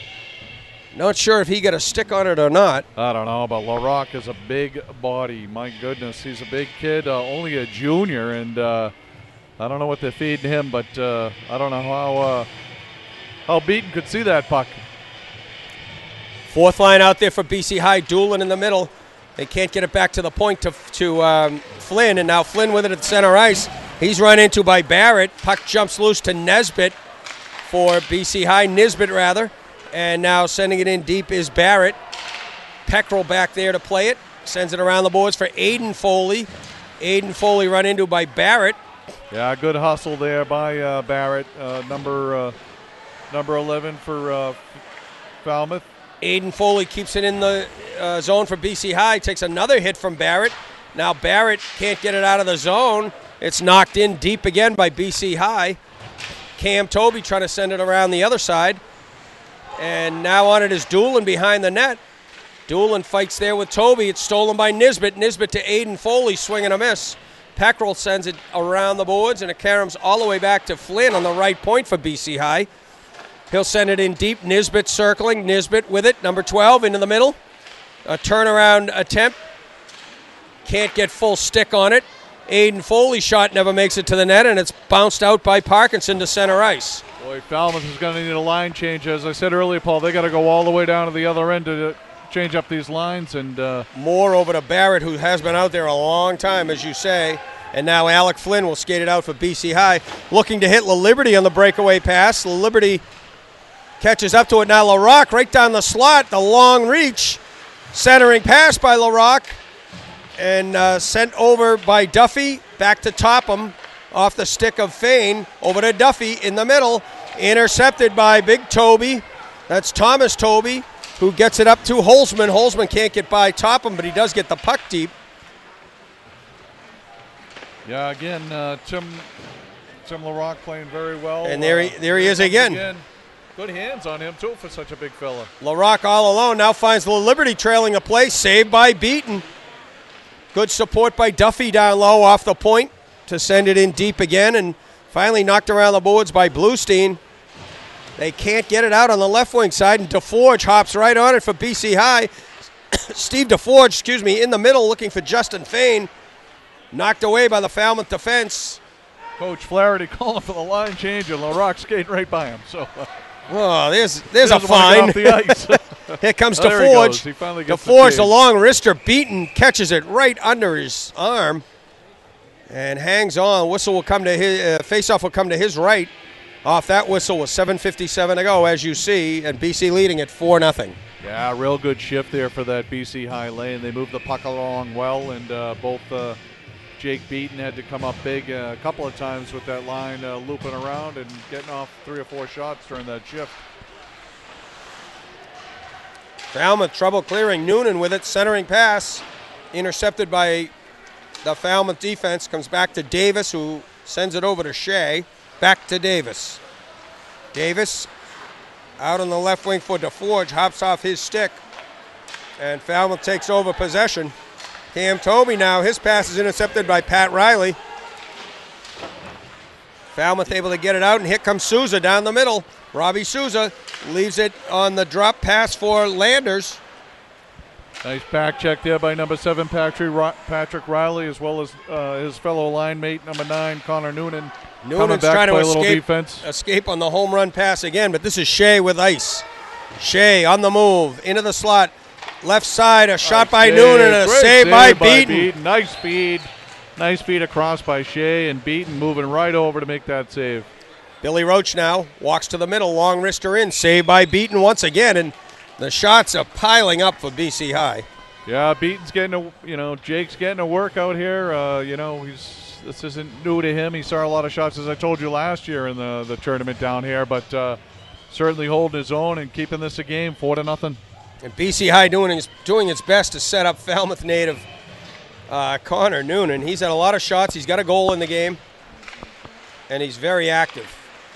Turnaround by Lemansky and a save by Beaton there on the far post. Yeah, tricky little shot. He kind of, he had a screen in front of him. Couldn't really see that. Yeah. He didn't get full power on that one, but he had it going in the right direction. Right. Lemansky now will take the draw on his backhand. Roach down low for BC High. Holds, looks behind the net to Kaiser Ray. Ray bumped over there by Toby, but it goes right on the stick of Patrick Kramer. Kramer now, a little trouble controlling, back to the point to number 20, Tellman. His shot never makes it through. Hustle play by Kramer to work hard and try to come up with it, but instead it pops out to center, and Sam Walker had it for the moment, but Patrick Kramer back on it for BC High. Leaves it for Roach up to Kaiser Ray. Ray over the line. Ray trying to stick handle into the far corner. Sends it back to Roach. Roach banged there by Barrett momentarily. Ray up high to Tellman. His shot goes wide. Pass in front off the boards by and, Lemansky. back of the net. Yep. And Patrick Kramer puts it home.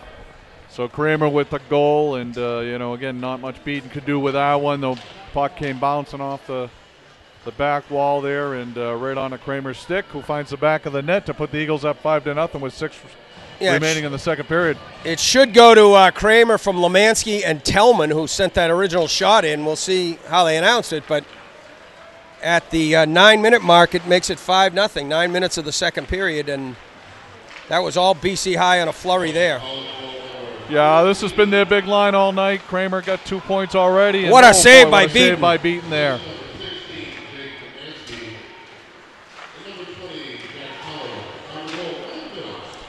Sean Davis, number 19, out there for his first shift for BC High. Yeah, tough play along there with for the Patrick Foley Callahan, brothers. the sophomore defenseman's got to get that puck out of the zone. Fourth line for BC High buzzing here. Forward, that is. And here comes Patrick Callahan, his first shift for Falmouth, number 9. He's out there along with Nick Marston and 24, Jacob Miller. So somewhat of a fourth line here for Falmouth as well. Yeah, Coach Moore trying to find some lines that can make something happen here. These guys are... Aiden Foley back on it now. Looking, sends it over to Topham. Topham through center ice, has LaRocque on the go. Pass doesn't connect, but Topham able to pick it up again. Souza riding Topham down the boards over there. And Souza finally able to come up with it, but can't get it by Adam Foley. Now they pop it out to center onto the stick of La Liberty. La Liberty over the line. I thought that was offsides, but... looked like he pulled it in and pulled it out, but here he is back at center ice. Up to Justin Fain. Here comes Fain over the right side now. Pokes it off the glass past Cam Toby. LaRocque and La Liberty fight in the corner. La Liberty now looking, centering pass to Fain. His backhand is stopped by Beaton, and the net goes off again. Yeah, and there goes the magnet again, Paul, for about the 6th time. But nothing wrong with that for Beaton as he made the initial save. And, it's 5-0, but, boy, that kid's played well. Jake Beaton, he's a big kid, and he's got those big legs, and that hits the post, and the post moves. So the Eagles, looks like Coach Flaherty, quick line changes thus far here later in the second period. Davis can't get it deep, and Justin Fain now comes up with it for BC High. Arlen Moore can't get it firing up the boards to start that breakout pass. He was looking for Parkinson, and now Parkinson knocks down LaRocque. Yeah, BC High bench is going to get that penalty as they hit from behind, coming here in the corner, cross-check from behind in the corner, and the BC High bench was quick to point that out to the officials in case they didn't see it, Paul. Certainly interesting how that works sometimes. 20-something officials over there wearing the BC High jerseys were quick to let the official know that there was a cross-check down in the corner with 3:55 remaining in the second. Not exactly what Falmouth needed at this point in the game, and BC High will go back on the power play again with... Yeah, it's hard when you're seeing all this speed on every shift. The Eagles just keep flying around here, and Top got a good chance here. Good right pad save. Good pad. Another save on the rebound. Lemansky now back to Topham. Shea with it on the right point. Dances to the middle. Down low to Topham. In the middle, Lemansky. Wrist shot. Great save by Beaton. Rebound save by Beaton. Boy, not much more Beaton can do here other than clear the puck himself. Making all the saves, but the Eagles, again, just flying around, moving the puck well, and Falmouth back on their heels a little bit. Kramer looking, plays it back for Shea. Shea in the middle, holds, over to Kramer. Kramer now will dance to the middle and give it back to Shea. One-timer right into the body of Toby. Toby can't clear, and now he does. It bounces up over the stick of Shea, and he plays it himself. Ryan Shea up the middle to DeForge. DeForge on the go. DeForge at the circle. Turns around, 35 seconds to go on the penalty. Now finally cleared by number 11, Zach Barrett. Nice play. Yeah, nice play by Zach Barrett. Also a nice block of that shot by Toby, getting his body in front of that, sacrificing the middle of his body to block that shot. Here's LaRocque on his own, 1-on-3. Toby fell down, and here's a breakaway for Falmouth. A shot and a save by Payzant. That was Cody Bailey who broke in alone, short-handed. And Payzant with his biggest save of the night. Yeah, first real test Payzant's probably seen, and like you said, just breaking down the center of the ice was number 20 Cody Bailey, senior forward for the Clippers, and he's a goal scorer. He's got some goal. He's got 8 points on the year, 4 goals and 4 assists, so he knows his way around the net. And good save by Payzant. Yeah, Payzant giving him nothing. Again, staying square to the puck, and just took that puck right away in the midsection. Alec Flynn breaks it out. Nice pass up to Nisbet. Nisbet on the go. Sandwiched there by a couple of Falmouth players, and they're able to clear it out of the zone. Penalty is over to Falmouth. They're back at full strength, so they weathered that storm. BC High's got 5 goals. Only one of them is a power play goal. So yeah, Falmouth just dumping the puck out. Not a bad play there after the penalty kill. 2:09 remaining in the second period, and they're going to change up their lines here and get some of those tired PK guys off the ice. Number 11 coming back onto the ice is Zach Barrett. Yeah. 13 points for Zach Barrett this year, and he's logging some ice time today, and he's playing pretty well. Play on behind the Falmouth net. Doolin trying to look for somebody in the slot. Instead goes behind to Nisbet. Doolin gets it back. Now to Aiden Foley. Foley's shot goes wide. Karam's back to Peckrell on the left point. Peckrell just sends it deep, and now it's loose in the BC High right wing corner. Aiden Foley circles, being watched closely by a couple of Falmouth Clippers. Gets it back to the point to Peckrell, who sends it back to Foley. And now they steal it, and skating it out is Sam Walker. Can't get it over the line, and now Walker. Very similar to the Austin Prep team. You know, once you get that puck out to the blue line, you got to get it across the blue line because they're going to swarm on you as soon as they see that puck coming out.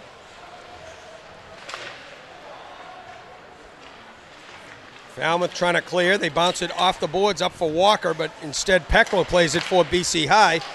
Doolin now to Foley. Adam Foley, he's in. The shot and a save by Beaton. Good bid there by Beaton as Foley just tucked himself underneath. Good play at the line by Jack Duffy for BC High. Now Ryan Shea circles back. Down the left wing.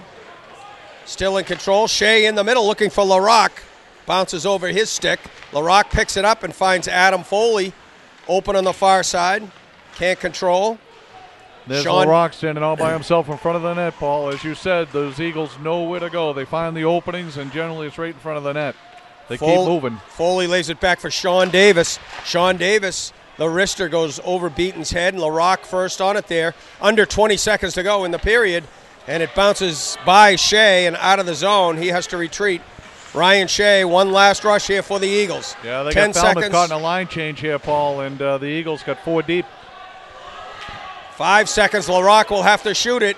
He takes one extra stick handle, and that costs them the chance to get a last-second shot off. But the second period, once again, all BC High. They tally 2 more times to make it 5-0. Connor Noonan from Ryan Shea at 46 seconds on an even-strength goal. And then at the 9-minute even mark, BC High made it 5-0. Patrick Kramer from Lemansky and number 20, Tellman, to make it 5-0, another even-strength goal. Yeah, that Kramer line, Paul, just a lot of speed, you know, real good passing. They move that puck around so well. And like you said, they continuously sending somebody to the net. You know, they know exactly how to attack a defense no matter what the defense.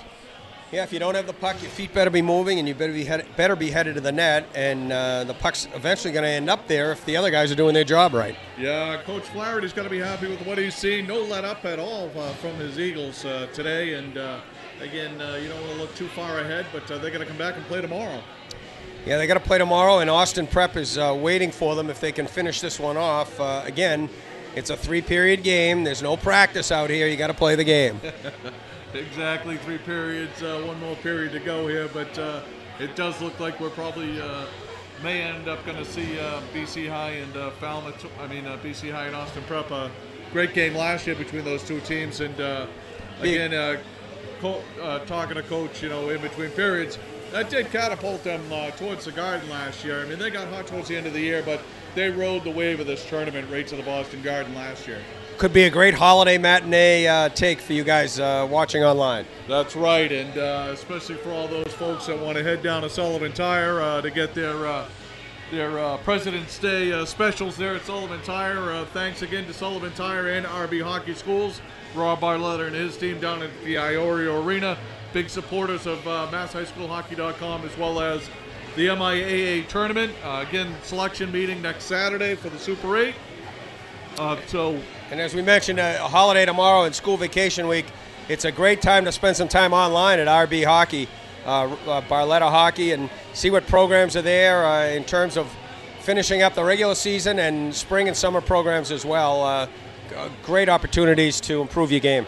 Yeah, great job down there by Rob Barletta and Rob Riley. My son went through the program down there playing for the Rangers, and I know he looks back with just a lot of great memories down there playing for both of them. But so tomorrow's schedule, again, the winner of this game will play at 1 o'clock tomorrow and face off against Austin Prep. The 2 o'clock, which really is going to be 3 o'clock. Yeah, the second game. 3 o'clock, second game.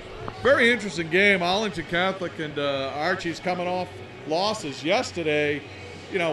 It's hard to say they're surprising, but I think we thought Arlington Catholic and Archie's might win those two games, and Hingham and Duxbury came out. So it turns out that's going to be an important game for seedings. As the committee starts looking at records and records against other in contention teams, that becomes one more opportunity or obligation for those teams. Yeah, so that should be a real good one again at 3 o'clock, and then 5 o'clock. Always a classic rivalry. Duxbury and Hingham. Hingham. Really scratching and clawing, trying to find their way into the D1 tournament. They need to win 3 games down here. They got 1. They need 2 more, and Duxbury obviously making some noise. I mean, Coach Blake making no bones about it to us yesterday that, listen, they've been flying a little below the radar there, but, want the committee to take notice and certainly be in consideration. RESPECT. Yeah, a little respect, and they earned it yesterday. They did. They earned it yesterday, and then following that game, we'll have the Waltham matchup against the loser of this game here at 7 o'clock, and as we said, Coach McGuire got to be happy with his goaltending. Boy, they played very well in net between the pipes, keeping the team in there, and I think they'll probably match up well in the 7 o'clock game tomorrow. Indeed. Well, we're going to take a little break right here. We hope to say hello to Coach John McGuire if he's still around and catch up with him. If we get that opportunity, we'll be back with you and speak with Coach McGuire. Otherwise, we'll be back with third period action after this short break.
Okay, welcome back, everyone, to the third period here at the Game 4 of the Buddy Ferreira Classic. Again, a special thank you out to all our friends at Sullivan Tire, Mark Gillard, Paul Sullivan, continued support there for the MIAA and MassHighSchoolHockey.com. Also, shout out to our friends at RB Hockey Schools, Rob Barletta and the NEH, Rob Riley down there as well.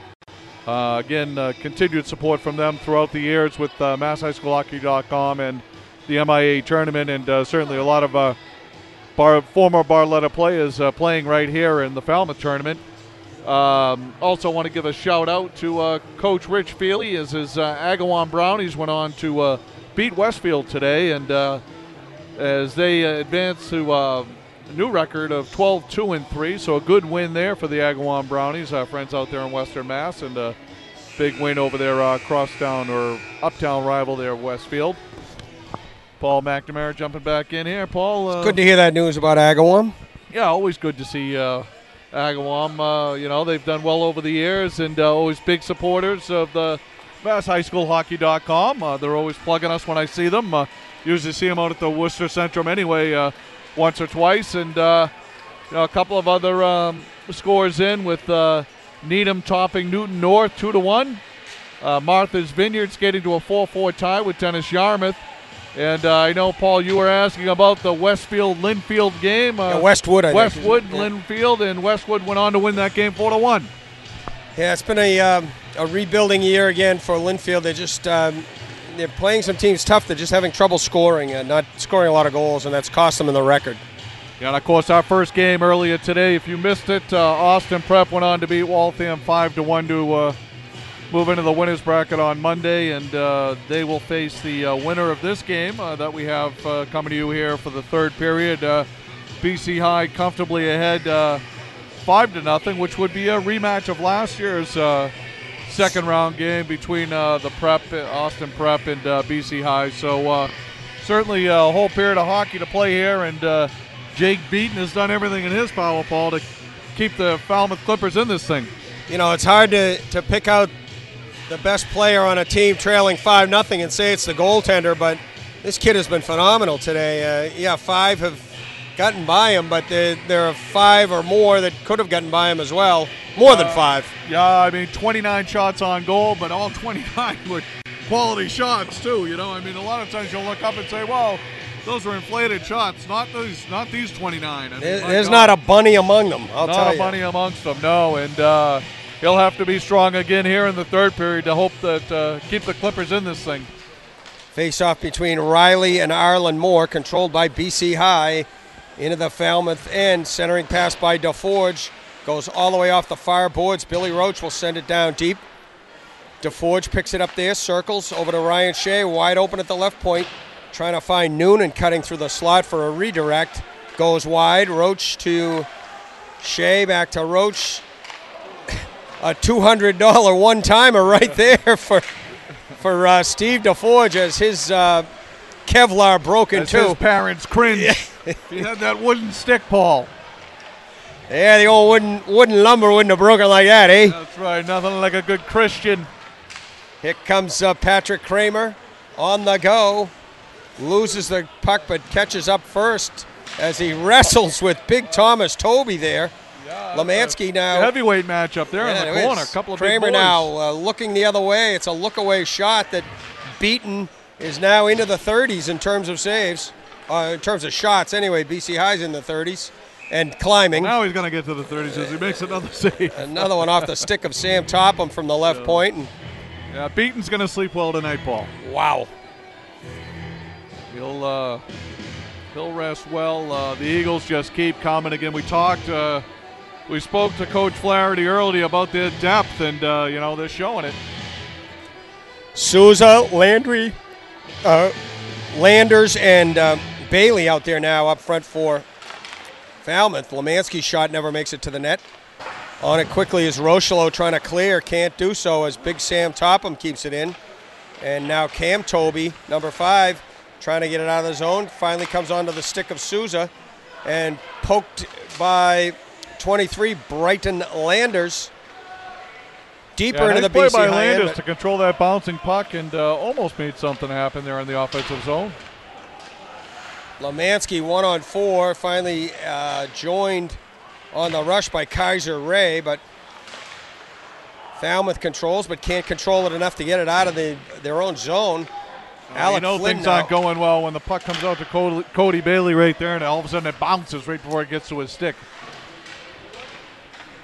I like what BC High is doing from the point. They're looking for teammates cutting through the slot and trying to work the redirect. Yeah, they've been moving the puck along very well back there. Ryan Shea very strong on the left point earlier in the game already, and certainly two good players here with Coyne on the left slot here. A point pinch over there by Alec Flynn keeps the rush alive. Kaiser Ray trying to get away from Souza. Ray stick handling in the left wing corner, centering pass to LaLiberty. LaLiberty turns and gets it to LaRock, but LaRock can't control it. And now he picks up the loose puck in the corner and skates it back up the boards. He'll send it cross slot. Yeah, LaRock's a name we've been calling all day, and there he is again with another steal and a nice pass. Great backhand look by LaRock to find Justin Fain, and another save by Beaton. Cam Toby now knocked down by LaRock as Toby tries to get it up on the wing to Cody Bailey. This line for Falmouth's been out there about 2 minutes, and they just can't get it out of the zone. Yeah, LaRock might have gotten away with a trip there. And here's a breakaway for Peckrell, the defenseman, on a setup by LaRock. His shot goes wide to the right. Yeah. Falmouth was changing all 5 guys. Yeah, they were, and again, Beaton coming out and challenging that shot, not really giving him anything to shoot at. Justin Fain lugs it out of the zone, up to LaRock. LaRock gets it to Adam Foley. Adam Foley bumped there by Parkinson. Good check by number 18, Andrew Parkinson. Icing waved off here as the puck goes down into the BC High end. They finally get LaRock off the ice again, Foley. Breakaway pass to Doolin. Doolin in alone. The shot saved by Beaton. Boy, what a nice play, sliding on his pads to the left, but staying square to the puck the whole way and making that Adam save. Foley, the old lost art of the backhand. That one goes wide. Puck still in the Falmouth end. Off of this rush, it was created when Doolin was sent in alone. And now they try to break it out, and it goes off the stick of Mike Gage, and icing is waved off. Yeah, hit the skates of Ryan Shea on its way through down to the other end, and Falmouth trying to get anything going here. Adam Foley, the little we called Mike Doyle a pepper pot. Adam Foley is BC's version of the pepper pot. He kills a lot of penalties. He's out there in different situations. And now he's going to go off the ice after a really active shift. And that's a special shout out to our friend Bruce Lurch, who was tweeting all about that and going to steal the line. Wow. It's loose. Oh. Patrick Riley fell right in the crease with the puck. We're going to give Jake Beaton the save on that anyway because he deserves it. The puck hit the skate of Patrick Riley standing in the crease, fortunately for Beaton. Riley up to Topham, a little bit off balance. Topham circles and tries to find Riley down the lane. Noonan gets it instead. Centering pass by DeForge, picked off by Souza. Good job by Robbie Souza in front of the net. And we did notice that Mr. Lurch and Mr. Barboza are amongst the missing here today, so I hope they're enjoying their time off. Topham will dump it deep. Noonan first there to reach the puck for BC High. He lays it back to DeForge, who sends it back to Noonan behind the net. Noonan pushed down by Tom Toby.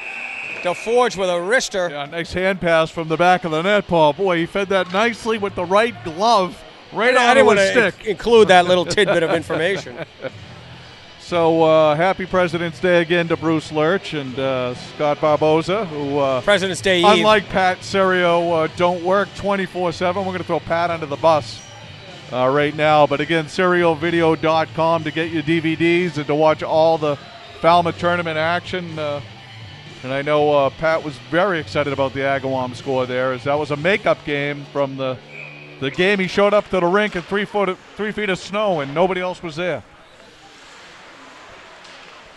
Centering pass picked off by the back checking of number 19, Sean Davis. BC High can't clear. Now shot is blocked by Nisbet, and he breaks out 2-on-2. Nisbet over to Sean Davis. Davis trying to work it through the Falmouth defense. Sean Davis behind the net to Nisbet. Yeah, the forward's collapsing a little bit here, Paul. You got to be careful. Again, those defensemen will step right up, and here we go. Wrist shot off the post by 18, Aiden Foley. And now Sean Davis gets it down low to Nisbet. Nisbet into the middle looking for Aiden Foley. Comes back to Tellman on the right point. Over to Trevor Davis. Trevor Davis down into the corner for Sean Davis. Sean Davis walks it out front. The turnaround wrister is saved by Beaton. Beaton. Star of the game. Three most popular words today. Saved by Beaton. Yeah, absolutely. 32 shots now. 32 saves 37 for Beaton. 37 shots, 32 saves. Good save percentage there. Certainly probably not what Coach Moore was hoping for, but his big goaltender has kept this a game anyway. Kramer's wrister goes wide to the left. Closing to keep it in is Flynn. Pass down low to Kramer. In the boots. Back to Kaiser Ray. Ray shot through a screen. Tipped by Lemansky wide. Lemansky gets his own follow-up there. And now Lemansky is pitchforked over there by Parkinson. They both go to the ice. And skating out for Falmouth is 12, Nick Marston, but he can't control. Couple of BC High players on it here. It's Kramer and Lemansky. Kramer trying to dance through, and Kramer pushes down number 9, Patrick Callahan. Kaiser Ray will spin it back to Ryan Shea, and Ryan Shea's pass up the middle, looking for Kramer on the long pass. Ryan Shea's played a heck of a game out here today, too. Yeah, Shea's for played BC a very High. strong game back there at the point. And he's got 3 assists on the day. Yeah, another offensive-minded defenseman like we saw again earlier with Austin Prep. Callahan can't get by Shea. Shea pokes it up for LaRock. LaRock looking for La Liberty going 100 miles an hour down the slot. La Liberty gets it again over to LaRock off his skate. Yeah, a tough one to handle there for LaRock as the puck was a little behind him and into his skates. Big kid that does move well on his skates. But shot by Roach is tipped twice on the way to another save by Beaton. Yeah, he's going to get 2 saves on that one, Paul. We're going to start doubling up on each one now. BC High changing up goaltenders here. Yeah, Eddie Merrigan, the sophomore out of Hull, will replace his classmate Brandon Payzant. With solid performance by Payzant. Payzant with averaging a save a period here. Yes. 3 saves on that last Liberty into the middle. Liberty, a shot goes off of Justin Fain, trying to deflect it in front. Liberty turns, tries to send it deep. Blocked by the Falmouth defense. Peckrell's long shot in, goes wide.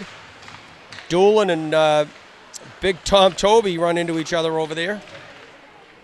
So Merrigan looking over his shoulder up at the clock. 7 minutes remaining here. BC High ahead 5-0, and there's an opportunity to put a little out in front of Souza. It's going to be icing. Yeah, they're looking for just something to break the ice here. Cody Bailey had that one. Maybe, if he had to do it again, he'd use the boards and slow it down a little bit. Slow it down a little. Souza was streaking. Right idea, just not executed in full. As I think you're right, Paul. I think, he passed it up the board. Souza would have been able to collect it. It's a lot easier from up here. I know I would have had it, Paul. Falmouth can't get it by the defensive top now. Now they do get it out, and tricky play by Duffy as he tries to play it between his legs, and that didn't work, but BC High able to circle back and make the play. Noonan streaking down the right side looking for DeForge. DeForge picks it up, turns and fires. Save by Beaton. Noonan making a bid to be player of the game in front of his hometown folks here, Paul, and we're rooting for him, obviously. Coming up to visit us earlier today. Nice kid. Big hit there. Toby timed that one on DeForge and made that one count. Yeah, I think Toby felt that one, too. He's going over to the bench. Big hit by Toby. He's played a pretty solid game. DeForge now knocks it up the boards, but right onto the stick of the Falmouth defenseman. That's Bluestein. Shot can't reach the net, though, and now Noonan tries to poke it off the boards. Riley's got an open man. This is Duffy. Jack Duffy on the go. Jack Duffy, the wrister, off the pads of Bluestein. Little errant stick there, hit Riley off the back of the head by accident, of course. Patrick Coyne now out there, number 17 for Falmouth. And a pass in front, right onto the stick of Doolin by Aiden Foley. And guess who made the save? Save by Beaton. Doolin off the boards for Aiden Foley. Back to Doolin. Doolin trying to stick handle through a sandwich. In is Adam Foley. The puck is loose, and the whistle goes, even though the puck's loose. Well, you got to help the goalie out every once in a while, Paul. And Beaton made probably 2 or 3 saves. So Beaton has been spectacular here. I tell you what, very impressed. I was impressed by him last year when we came down here. He's a very good goalie, good fundamentals. Doolin out there now between the Foley brothers. Doolin wins the draw back to Davis. Davis looks for the open man, Foley. He swung and missed. And yeah, Foley wants that one back. That was a beautiful pass. Tellman banging over there on the far boards. Now Tellman whacks it behind the net where Beaton leaves it for another defenseman making his first appearance out there with we got number 10. It's a different Sam shirt, Walker. so that's not Sam Walker, though, I don't think. Walker's been out there earlier. This is a different hockey shirt out there, and now right. it's poked up by Jacob Miller, a freshman, and Beaton grabs this one, and he'll hang on. I'm not sure. I think 10's been out there up front before, and that's, I believe, Sam Walker. We're not sure who the tall defenseman is. Even our Falmouth friends in the booth here, we got a phantom skater out here. But anyway, and it's BCI a different wins the uniform face-off. shirt too. So Walker redo. Nisbet will swing it down low to Liberty. He sends it in, save, and another two saves great toe by save Beaton there right by there. Beaton. One on the right, one on the left. Well, no question who our star of the game is for Falmouth, and we're going to get a I think Nisbet kind of a for penalty BC here High. for BC High. A little sloppy there. You know, these are the moments of a game when you're up 5-0. You learn a little something, and Coach Flaherty probably not too happy with his young freshman Jack Nisbet taking a penalty there with 4:22 remaining in the game. Maybe a little fatigue there for the freshman, but the Falmouth Clippers will go on the power play here, and maybe the new goalie here for BC High, Merrigan, will see a shot on net.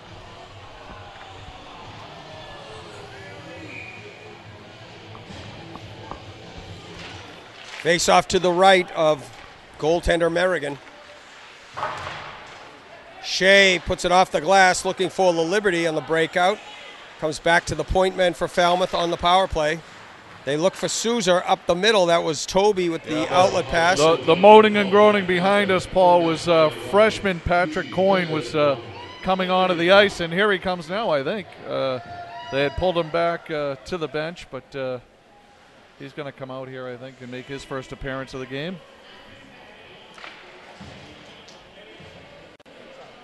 Number 17, Patrick Coyne, a freshman for the Falmouth Clippers, getting a chance here on the power play.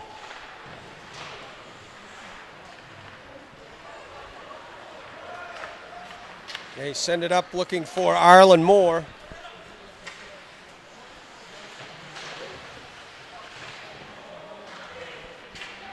Yeah, there's another number 17 too. I think Coyne has been out in the game already. Oh, I'm sorry, Paul. But I'm just saying they've added a couple of guys onto the roster here. Looking at my sheet here, but you're right. There's a new number 17 that the fans wanted to see, and they're seeing him now. He's out here for his first shift. Topham backpedals and sends it into the bench area. Not something he wanted to do, because now the faceoff's going to come back in their end. Well, here comes the real number 17, just jumped on the ice. So Coyne is now back on the ice. So It's good to see everybody getting a chance to come out on the ice, though. Extending the bench a little bit here is Coach Moore. And here's another new player into the game, number 4.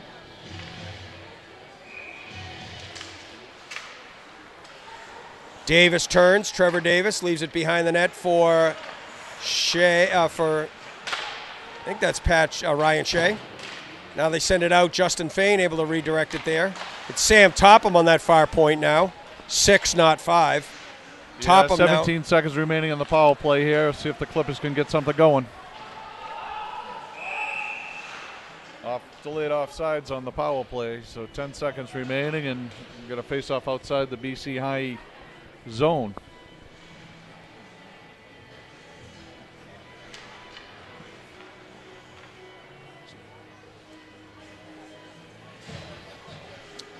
So Coyne will take the draw here. He's got Gage and a newcomer out there with him, and Roach will send it over for Lemansky, picked up by Kramer. Kramer back to Peckrell, who will send it the length of the ice, and icing is waved off. Penalty over. Team's back at full strength here with 2:45 to go in the third period. BC High on top 5-0.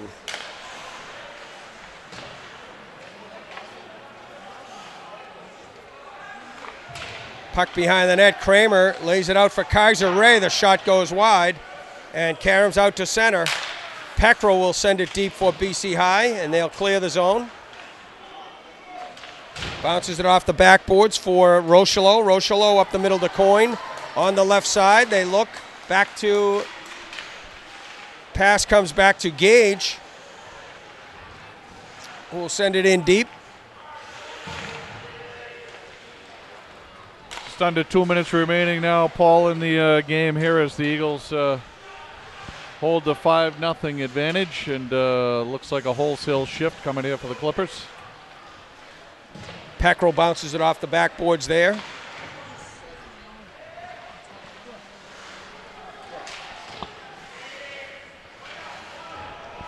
Puck loose back in the Falmouth end here. They break it up the right side. This is number 9, Patrick Callahan, the sophomore, able to send it in deep. Back on it is Tellman. Tellman up for Foley, looking for his brother. Adam Foley up for Aiden Foley. They race for it, and Beaton able to poke it away. LaRock follows up. LaRock looking. Back to Adam Foley, high in the slot. Hacked by Callahan here. Foley dumps it deep. LaRock picks it up there. Over to Aiden Foley, looking for Adam Foley. Aiden Foley takes a hit there from Parkinson. Aiden Foley behind the net. In front to LaRock, save and a goal. LaRock getting that rebound right back onto his stick. Again, Beaton making another save. LaRock standing right in the right place. Puck came right back onto his stick. He found the back of the net. Very good game for LaRock today. I don't know how many points that is for him, Paul, but is that the first time he's gotten on the ledger? He's got 1 assist, and now he's got 1 goal. So 2 points there for LaRock with a goal and an assist. 1:05 remaining in the game, and the Clippers trailing 6-0. I think that's going to be from the Foley brothers, Aiden and Adam. LaRock with the goal at 13:55.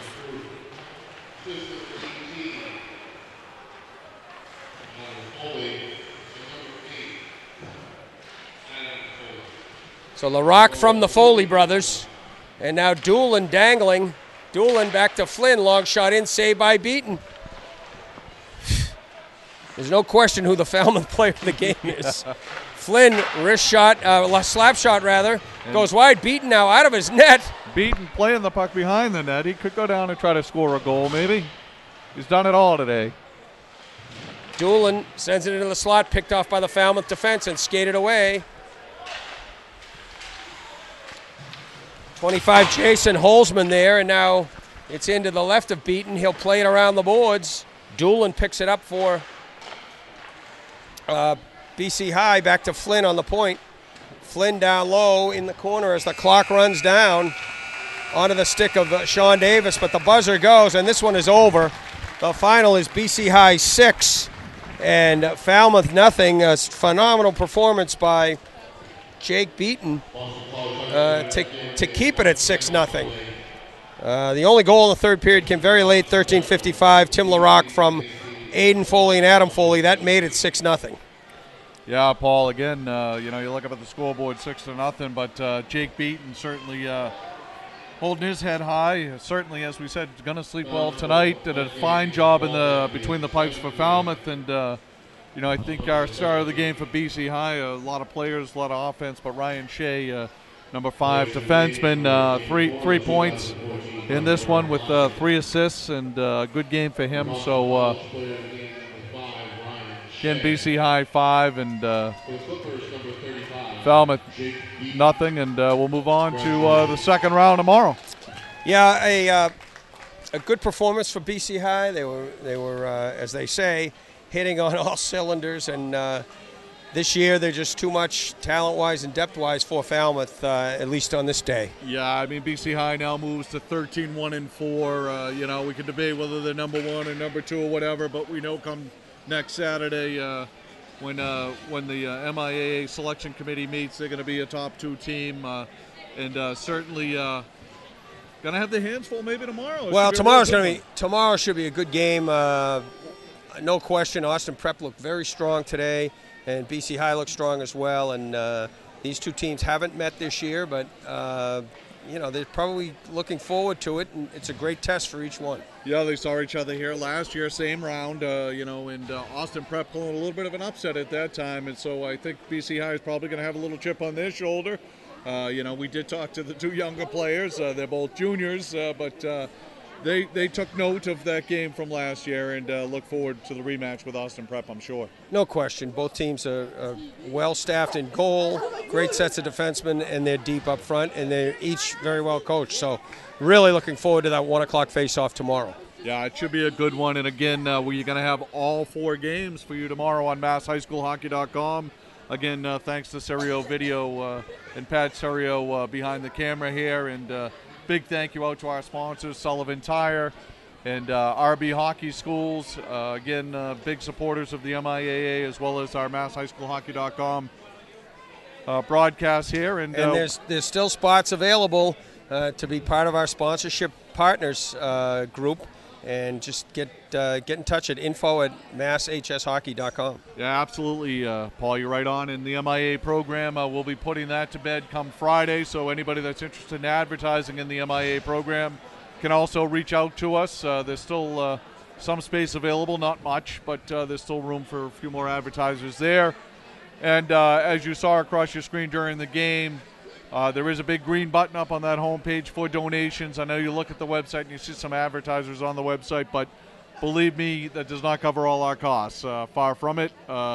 Rick Comfort continues to put every dollar he brings in back into the website to improve the website, adding stats, adding more functionality, adding the programming so that we can actually bring you these live broadcasts. So, please do donate to the cause of MassHighSchoolHockey.com. And we'll be back to you with all 4 games tomorrow. So, again, enjoy these 2 games. If you missed them, you can go back to the website and watch all 4 games and the live broadcast of those 4 games. Again, thanks to SerioVideo.com. And if you want DVDs, go to SerioVideo.com and purchase a DVD right there online. Beautiful, nostalgic DVD for any hockey fan to want to have out there. So, signing off, I think. Thanks for being with us, everyone, today, and we'll see you tomorrow with 4 big games from Falmouth, the Buddy Ferreira Classic.